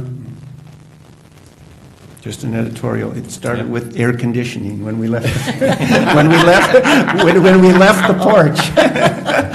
Thank you, Renee. Yes, thank you very What is much. the cost on this? I mean, you know, I guess that's the only question that was pregnantly obvious about this. There's always money involved. What am I missing? Mr. Chair, what we've, Commissioner Lansmeyer, what we've done is identified different grant sources that actually will be able to pay for like the reproduction of that. As I said, SHIP is paying for staff time, and we can use some SHIP dollars to reproduce this as well to make it available to the public. So we've used grant dollars throughout what we've got available to our division to take care of the costs to get this out to our communities. I was thinking about that through this whole presentation, so I probably didn't get everything out of the presentation I should have. Anyway, thanks. Okay. Thank you. Money. Okay, we'll go ahead and we'll reconvene the regular meeting, and I think we move on to administration. We do, Mr. Chair, and given the time, if you want to postpone some of this presentation till next meeting, we could do that. Otherwise, we'll go ahead and... Oh, give us a whole... Okay. Really quickly, Mr. Chair, and just members, just so you know, the Community Action Team is coming to present at our noon Rotary in just a few minutes, so I'm going to have to leave here, which is fine. I just wanted if you don't mind. Yeah, no, What's it's just going on? we're hoping to get some more folks from the business community engaged and knowledgeable about what we're doing, so if you're okay with that, I just wanted to let you know. Okay, all right. Yeah, we're at the 23-mile mark. We might as well finish the marathon. Exactly. All right. Okay, it's a good analogy. As Mr. Chair, as part of the budget process, before we take you deep into the numbers of the budget and give you a more detailed presentation on the dollars and cents, we want you to know that we're paying attention to performance at the same time when we go through our budget process. And so we want to take and also take a few minutes to talk about some of the steps we've taken for our attaining our annual goals that we created in March, I think, this year is when we had our strategic planning session. And then my intention was to just give you a very brief, broad overview of the budget. And then at your next meeting, we would give you a much more detailed presentation on the budget. And then at the last meeting in September, if we need to cover more of the details of the budget, we will do that. But we would also expect the board to adopt the preliminary levy at that second meeting in September. And then, of course, you have until the end of the year, after your truth and taxation hearing, to finally adopt the budget. Okay. So with that... Well, let me just interrupt. Cheryl, before you leave, did you have something for the board that we needed to take any specific action on or concerns? Any particular concern? No, this has been a very full and important meeting. Okay. And I will give you an update at the next one about how the presentation goes. Good, thank you. Thank you. Okay, Mike? So I'm going to just quickly talk about the 5 goals that we talked about at our strategic planning session, and you can see them here. And the first of which is to plan for continuing changes in our demographics. And one way that, as you all know, our population has been changing recently is that the increase in mental health issues. And so you can see here some of the work that's being done to deal with people with mental health crises, mental health issues more proactively, and to serve particularly children that are experience adverse experiences to try to avoid that. And you can see that with the rapid response team. So those, and you know some of the other work that we've been doing with the CAT and all of that. And there's a lot of good things going on in human services to try to move more upstream with our services. And then you're going to see more about the comprehensive plan as we talk about, because that's really setting the stage for some other decisions that'll happen in the future. And the next one is economic growth, align our services and programs to support economic growth. And we've done, as you know, much work and improved the solar farm permitting process, and we have a number of solar installations in Stearns County now. And then we've also all been involved in the comprehensive plan, and really that is setting the framework for policy discussions and development in some of those areas where we know we want to have conversations about shoreline ordinance and feedlot ordinances and some of those things. So once you get that comp plan done, then you're really going to be able to talk about some of those policies that impact our community. And the two other things that you also know that we've been working on is broadband, particularly for the unserved and underserved portion of Stearns County, which is west and south. And then lastly, as another example, a year ago or 2 years ago, you created the new Economic Development District, and that district is now going through the process to be designated by the federal government as an EDA, which will qualify us for federal grants, us and other communities in the county for federal grants. So just some examples of what we've been doing under that goal. Under the county's infrastructure, we've been quite busy with the county infrastructure this year. The board approved a new CIP recently. We're about done with the construction of the service center. In fact, we'll probably bring you back a report where we are on that, or a tour sometime in the near future, because we'll be moving in. Are we still scheduled to be moving in September now, or is it? We're scheduled to start transiting some staff in the last half of September. Yeah, we have a few issues, particularly doors that didn't come in. Yeah. Which will hold up our certificate of occupancy in that new space for a little ways. And annually now we have the board approve a road construction plan, and the last 2 years, of course, are elevated plans because we have the local option sales tax in place, and so we've been in the $20 million mark of road construction. And then again, we've been talking with our broadband providers, and along with the CIP, we've been talking about our long-term debt and make sure that does not spike and dramatically impact the tax rate. And then we had another goal in technology, and we allocated some additional dollars into the 19 budget for technology, and so we are in the process of updating the county website. We now have a company chosen to do that. We have a number of areas where we've advanced technology for our people that are in the field. We're just now putting in place our new emergency notification system that can be used in a number of ways to notify people in the community or our employees. We can group that into various different groups that we can use, and that's just coming online now. As you know, we reorganized the land into the land department, and a part of that is we have begun the e-recording of documents, and that will continue to expand as we put together this new department and divisions.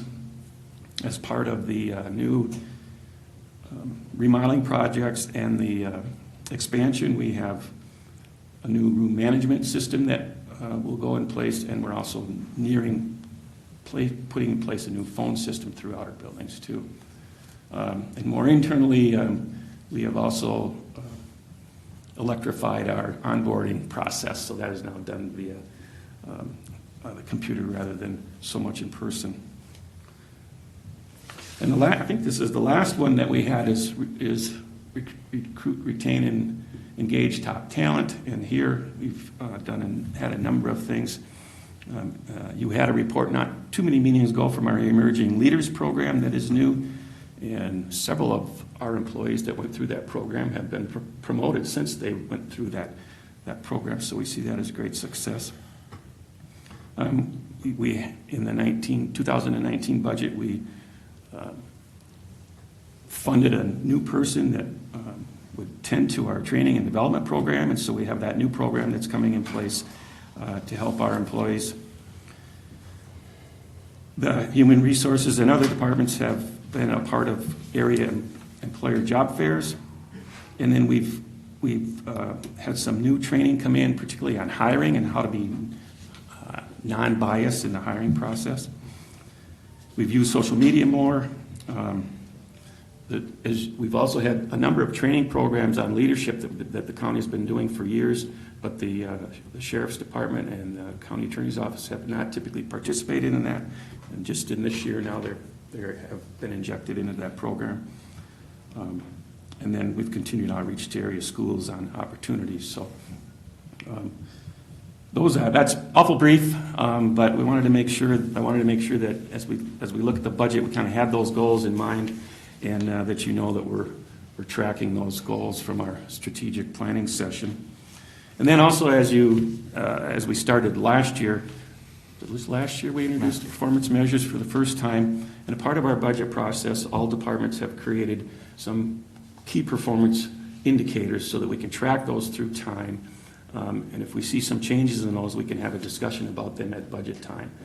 And some of those are state mandated things, and some of them are part of the state performance measurement program that we're a part of. But we've gone well beyond some of that with ours, and Steve's going to take us through some of the, not all of them, but there's a lot more than what Steve's going to show you, but just to give you a flavor of the kind of things that we're tracking in our various departments. Good morning, Commissioners. Morning. Steve Hammes, Assistant Administrator. Again, as Mike indicated, all departments submitted various kinds of performance measures. Some of them really are impacting just particular units, some divisions, some their whole department. Again, whatever they think is something that's useful to them to tell exactly what it is they do and why. And so there were many, many that were submitted, but there's not enough time to go through all of them. And so we've selected about, I think, half a dozen and a half or so to go through here today. I want to start with law enforcement and the attorney's office. And so looking at the criminal division and the workload. And again, you can see here on the adult felony filings that for about 3 years now we have a plateau. Members of the CJCC will note that since 2003, these numbers kept climbing every year without any indication of it slowing down at all. And now that 2017 and 18 and 19, we appear to have a plateau we've reached finally of about 1,200 adult felonies that are taking place inside the county. Again, this is, looking at the system as overall. It's not something that we necessarily control where crime is or how much crime occurs, but in terms of the impact on the law enforcement system, the criminal justice system, and the workloads of all the entities involved, it is a performance measure that we need to be aware of. Moving into some financial performance measures, we have this one is on our bond rating, as it relates to our debt service plan and our capital improvement plans. So as you can see, since 2010, the county has held a AA+ rating, which is the second highest level that you can have. Again, this is not something that we get to designate ourselves. This is from the 3 bond agencies that are out there, that they have come out and looked at us and indicated that because of our ability to manage our finances based on how we manage our debt, our fund balances, the policies we have internally for how we budget and run our fiscal policies, that we are considered a very good risk. And again, by having a rating this high, we're able to then borrow money at a lower interest rate than we would otherwise be able to do. Was that your question? That was going to be my question. I made sure we had to have that in there. Last meeting. Okay. Related to that is then, our debt service levy per capita. So looking at, when we have debt, how much debt do we have as it relates to the population that we have. And the county has always strived to try to make sure, again, that we manage that appropriately. So again, we maintain our high bond rating, but also to make sure that the debt service doesn't have an adverse impact on the tax levy overall. And you can see we've, since 2013, been trying to keep that number down. Okay, per capita is not charged on the tax levy. So that should be debt service per property tax unit. And Commissioner Mergen, Mr. Chair, again, as we've had this conversation in past years, the industry standard for how we measure these things is per capita. And that is how it is done across the country. I understand the rationale that you have. But that is very deceiving. Because if you have large families, an area with large families, the per capita thing throws you way off of what it actually is. That large family pays a lot of money. And the problem has been how you defined taxpayer can also be deceiving as well. And so that is why this is the industry standard. You could say it per tax-paying unit, of which I think we have 65,000 in Stearns County, something like that. It still is not something that is apples to apples comparable across regions. That's the issue. For us to be able to compare You could also accurately. throw that one in here, though, quite easily, I think. Yeah, Well, it's just one measure. It's I a mean, you could gauge. throw you aren't going to find a perfect fit, ideal situation here. Maybe just in the future, come up with some other ideas to do it. We could show percent of levy or something else, but if we want to be able to compare it to many jurisdictions, this is one that's commonly accepted. Percent of levy might be used by some too. But if, I understand But at least that, we but- could track that on ourselves through time. We could choose anything. But different areas of the country have different size households, quite a bit differently. Well, there would be many variables that would enter into tax capacity. You could measure it a lot of ways. In Sartell, we use the same criteria or same statistic, but if you went per parcel also, wouldn't it be very difficult? I mean, because you've got blighted pieces of property opposed to something that's maybe being very productive as well. I think I did a memo on this a few years ago, and at that point you get down to, if it's per parcel, then you get into issues of ownership, and is it a corporation versus an individual, and are there partnerships and how many parcels are involved, and there's lots of things that muddy the waters. Ag issue, recreational. Mm-hmm. Yeah. So in terms of the performance measures, again, looking at the numbers from since 2013 on, again, a per capita basis, you can see that the debt per person in the county has fluctuated but generally been held about steady between 110 to 130 per person, and the debt service levy per person has dropped from $32 per person in 2013 to the $23 we've been holding at since 2018. Still inside the auditor's office, looking at tax forfeitures, again, you can see this is data, again, tracking back to 2013, which was the end of the last recession, where we had a large number of homes that were still forfeited. The economy has certainly improved, and this performance measure is indicating how that it has served the county well. The fact that in 2018, only 21 properties were forfeited that year. And you can also see, again, the amount of properties that we've sold and the revenue and expenses related to that program. How would I, from that data, how would I measure what was available, what was our inventory at the end of 2018? I'll have to defer to Randy on that one. I can get that to you, but typically we do a presentation on tax forfeiture, the whole deal. I don't remember, I think in May we did that, I believe. But this does show how many were forfeited in that year. Yeah, not the inventory. But not the inventory, yeah. We certainly could add that column. Thank you. Moving on to environmental services, we have a performance measure looking at the amount of permitting in all of their different programs. So this constitutes their construction, feedlot, subdivision, variance, and other permits, including sewage treatment. And again, you can see by having all of these permitting applications go online now, it's easier for us to track and follow these things. And so you can see we have a measure of workload that there's over 1,200 permitting applications being handled each year. In terms of water quality, and this is looking at the feedlot performance program, there are 2,460 feedlots across the county, and again, Environmental Services is reporting that over the past 3 years, 90% of them have all been in compliance with all the various regulations of the county, the state, and the feds. Switching over to highway, looking at pavement conditions, again, you can see the target that highway has established on the left side, that less than 5% of our roads will be in poor condition, 18 to 20% would be in fair, and that 3/4 of our road miles will be in good or excellent condition. MnDOT comes through every couple of years to actually survey the roads with a piece of equipment that apparently, for lack of a better term, I think x-rays them or something, and has given us the results that in 2018, 7% were listed as poor, 16% as fair, and 76% were good or excellent. Looking at the road construction program for 2019, there is quite a bit there for resurfacing, and so that should take care of several of the miles that are in the poor condition and get that to where it should be for next year. Speaking of road maintenance, then the next performance measure is looking at the amount of investment the county does to maintain the roads by mile. And again, you can see that our track record here is 5 years. We have about 970 miles of county highway that we're responsible for in our system. And the county has, on average, put about $8,000 into each mile of road that we maintain. This again includes all of the winter operations as well as summer.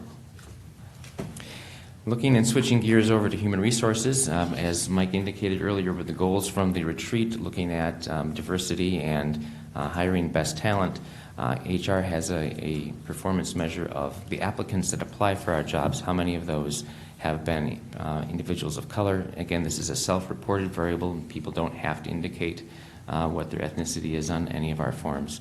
But those that do have been indicating that we're about 13-14% have been applicants of color, and that's been holding steady for the past 3 years. Now, taking that forward and changing that to look at the employees and that demographic as a person of color, you can see that that is slightly shifting upwards. Again, the board adopted a new diversity and inclusion policy earlier this year that we are again implementing as part of that new learning and development program.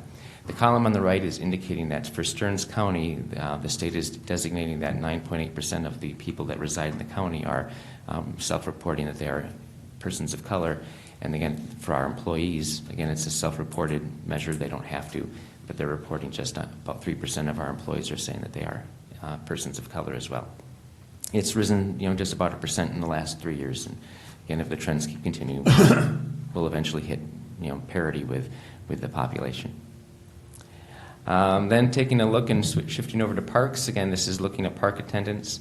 At the bottom, you can see that our parks directors indicated that the estimates that they do in terms of actual counts and estimates from events are different by less than 1,000. And so we have, again, just over 500,000 of park visitors each year, and that, again, has an economic impact for both county services as well as the businesses near our county parks. And then I have a couple performance measures from our new property services division. The first one is looking at the assessor's office and looking at the compliance with reassessing the properties. Again, every 4 to 5 years, we have to look at a quarter or 20% of the properties, and it's escaping me off the top of my head, which that is 5 years. All right, good, 20%, so every 5 years, properties have to be assessed. The county's assessment rating is that we have hit 99% in 2018, and again, we were very high the past couple of years as well, and we are consistently ahead of where the rest of the state is. If you see, the rest of the state in 2018 was only at the 90th percentile. Switching then over to the recorder's office, again, we are required by state law to have met 90% of compliance of recording all the documents that come in within 10 days, and we have consistently been at 99% since 2017.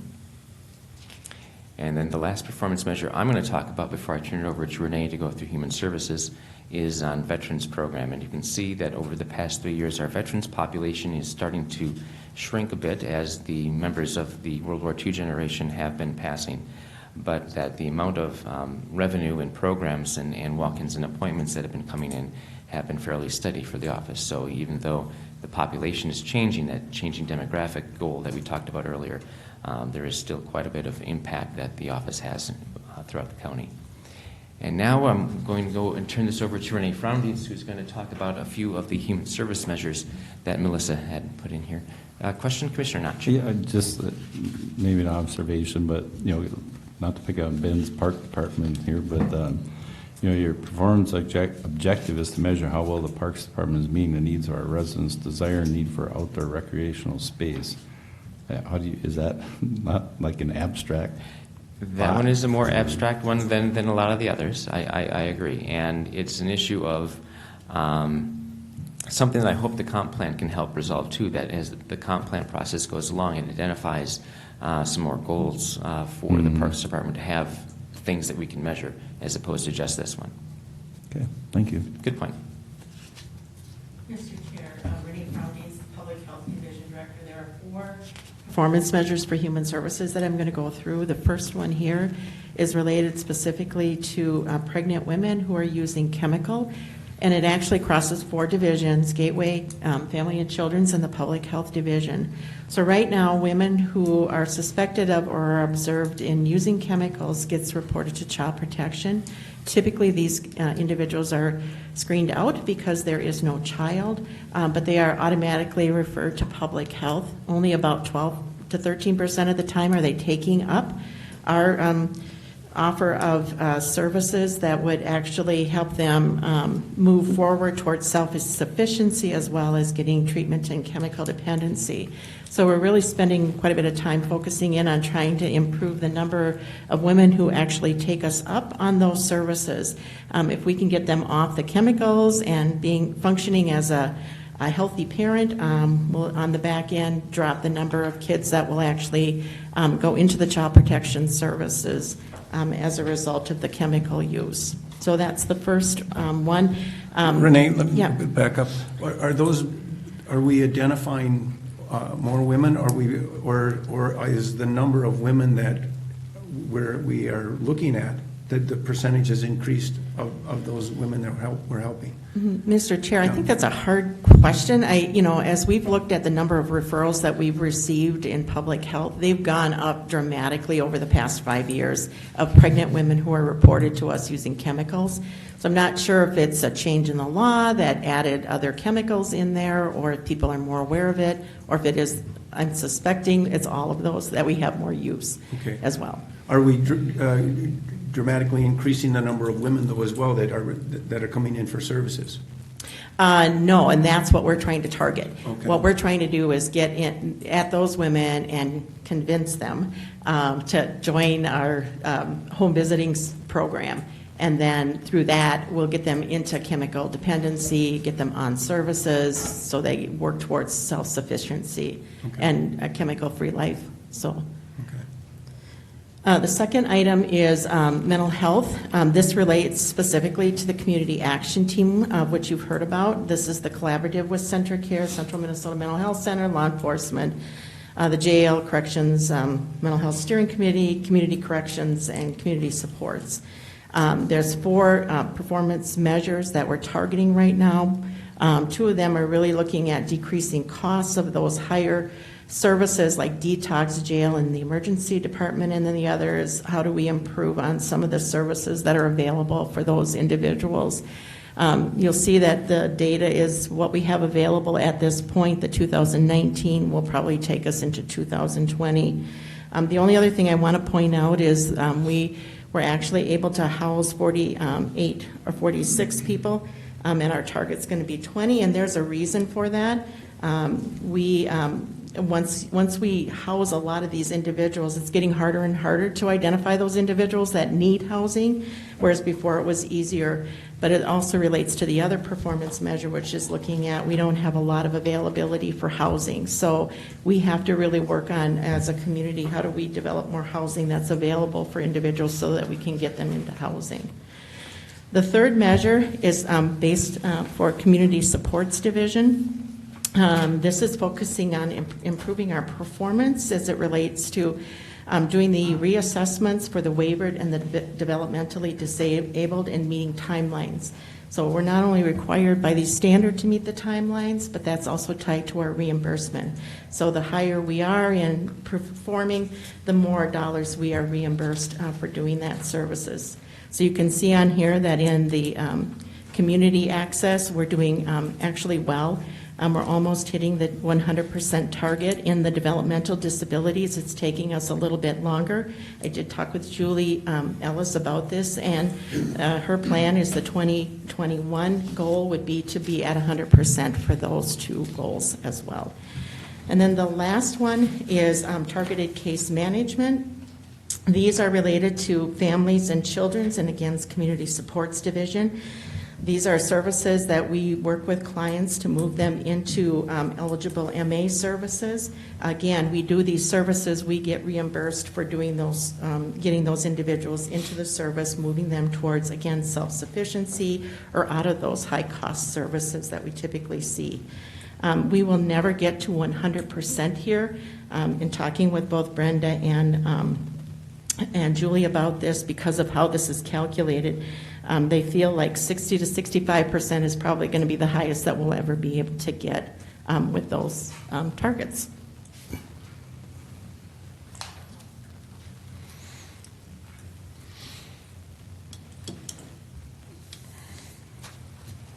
That's okay.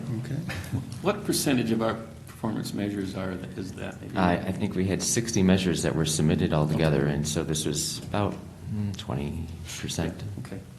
So hopefully you can see that we've developed these to create a good discussion during our budget process and bring some accountability to the board as well and allow you to make comments and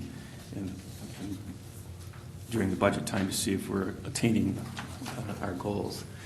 Okay. The last thing that we wanted to do you have this, Steve? I just wanted to give you a quick overview, and it's in your packet. It's on the corner of that page, Steve. Okay. 265? Oh, yeah, back at page 265. And that's, and I better get there myself, because I don't have one now.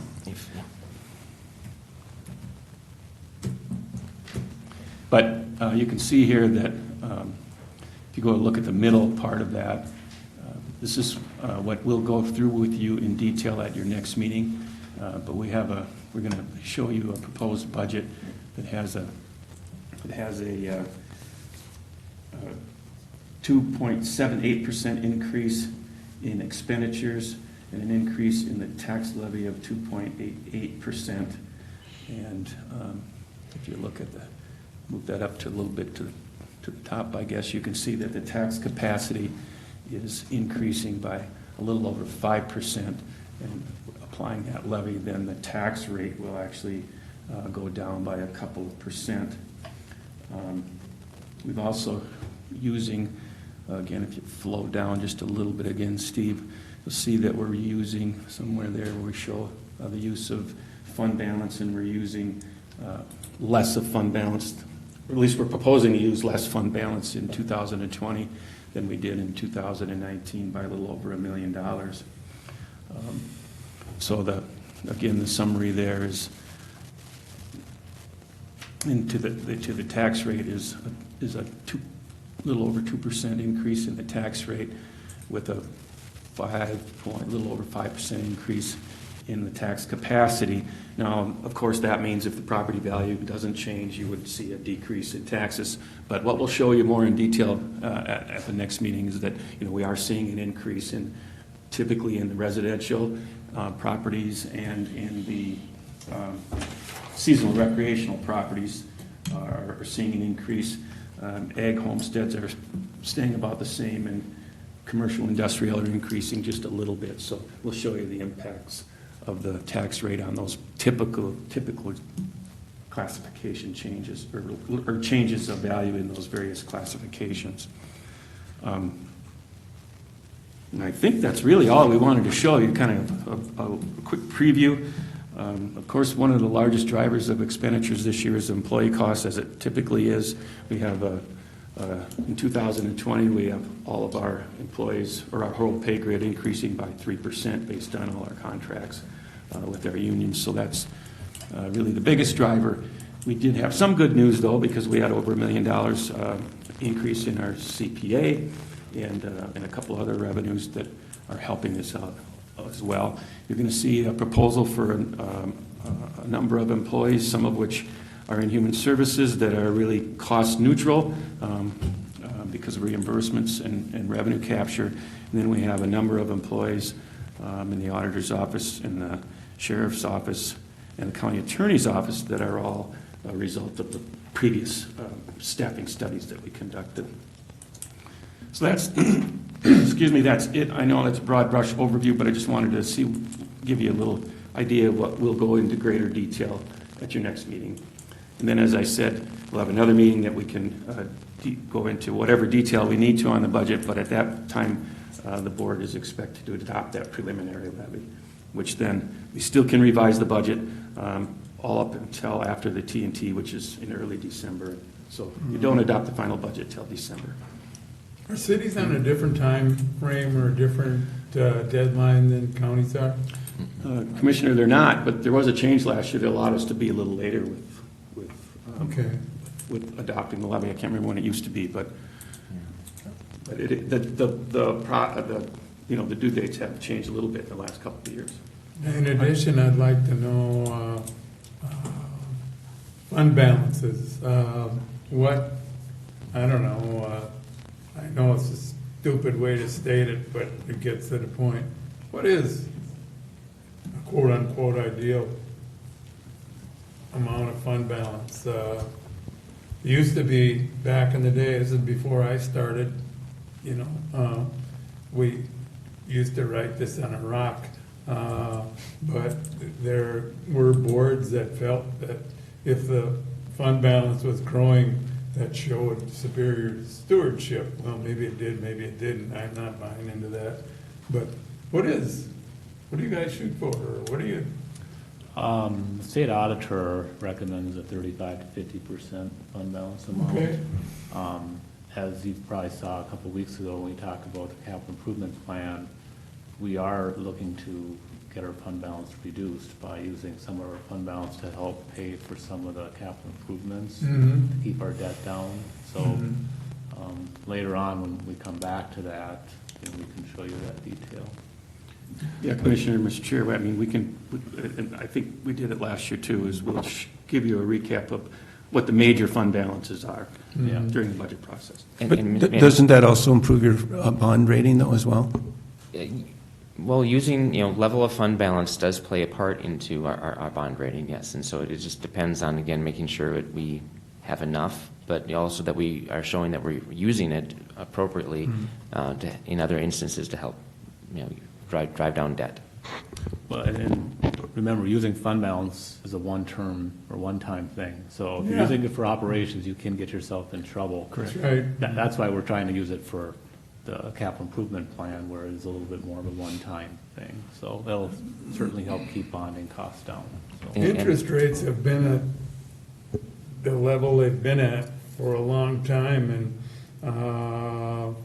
the reality is that measured against historic measures, back when I started, we had prime rate was 21%, was really bit the real estate industry. But, with interest rates where they're at and our bond rating, I think I could justify borrowing more, not so we can spend more, but that's a tool. When you see corporations borrowing money to do share buybacks, that's a remarkable occurrence in our economic history. So, they're, whether they got sharper minds than we do or not, I don't know, but that's what you're seeing. Okay. And Mr. Chair, just one point, even though Commissioner Merrick is no longer here, I'm still going to be putting together his budget booklet just to keep everyone on pace with all those numbers. Yeah. Okay. Just a few things that I'd like, to refine this for our September meeting is that earlier this year, we were told that we had additional county program aid of over $2 million. And I know Benton County is doing this now. They're striving to hold their levy increase to reflect the value of new construction only. And I'd like to see where that would be too. And I think that's something to look at, especially in light of the large increases that we've had in the last 4 years. To 2000, what was it, 2000, whatever. The last 4 years, the dollar increases were 2.6 million, 3.4 million, 2.9 million, 2.3 million, and this year's current proposed is what, about 2.3 million plus? Then we have 2 million more in county program aid, so that's 4.3 million there in increases. So I think we should be looking at least look those things over in refining. It certainly doesn't make a lot of sense to compare Benton's social services expenditures with ours on an absolute basis. But I would be curious to know their growth in human services and what percentage it is of their total budget. My point is because the bulk of St. Cloud is in Stearns County. I think we have a bigger, however, using an appropriate measure, I think we have a bigger hit on social services than Benton does. Without a doubt. So, there's nothing wrong with considering the budget growth in terms of new construction, but they've got a lot different financial dynamic and composition than we do. Got a lot different mindset on the board, too. Boy, that's polite. So you're saying Benton County, the percent growth in new construction is what they're limiting? That's what they've there? been going the last couple of years. Is, So the growth of new construction is what they've been holding their levy at.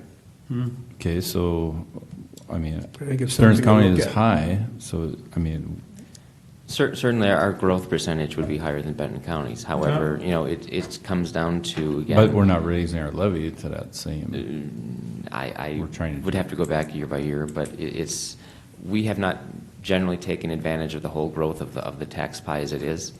So I don't think we've been that far off necessarily from new construction, but I'd have to defer to, getting the numbers and looking at that.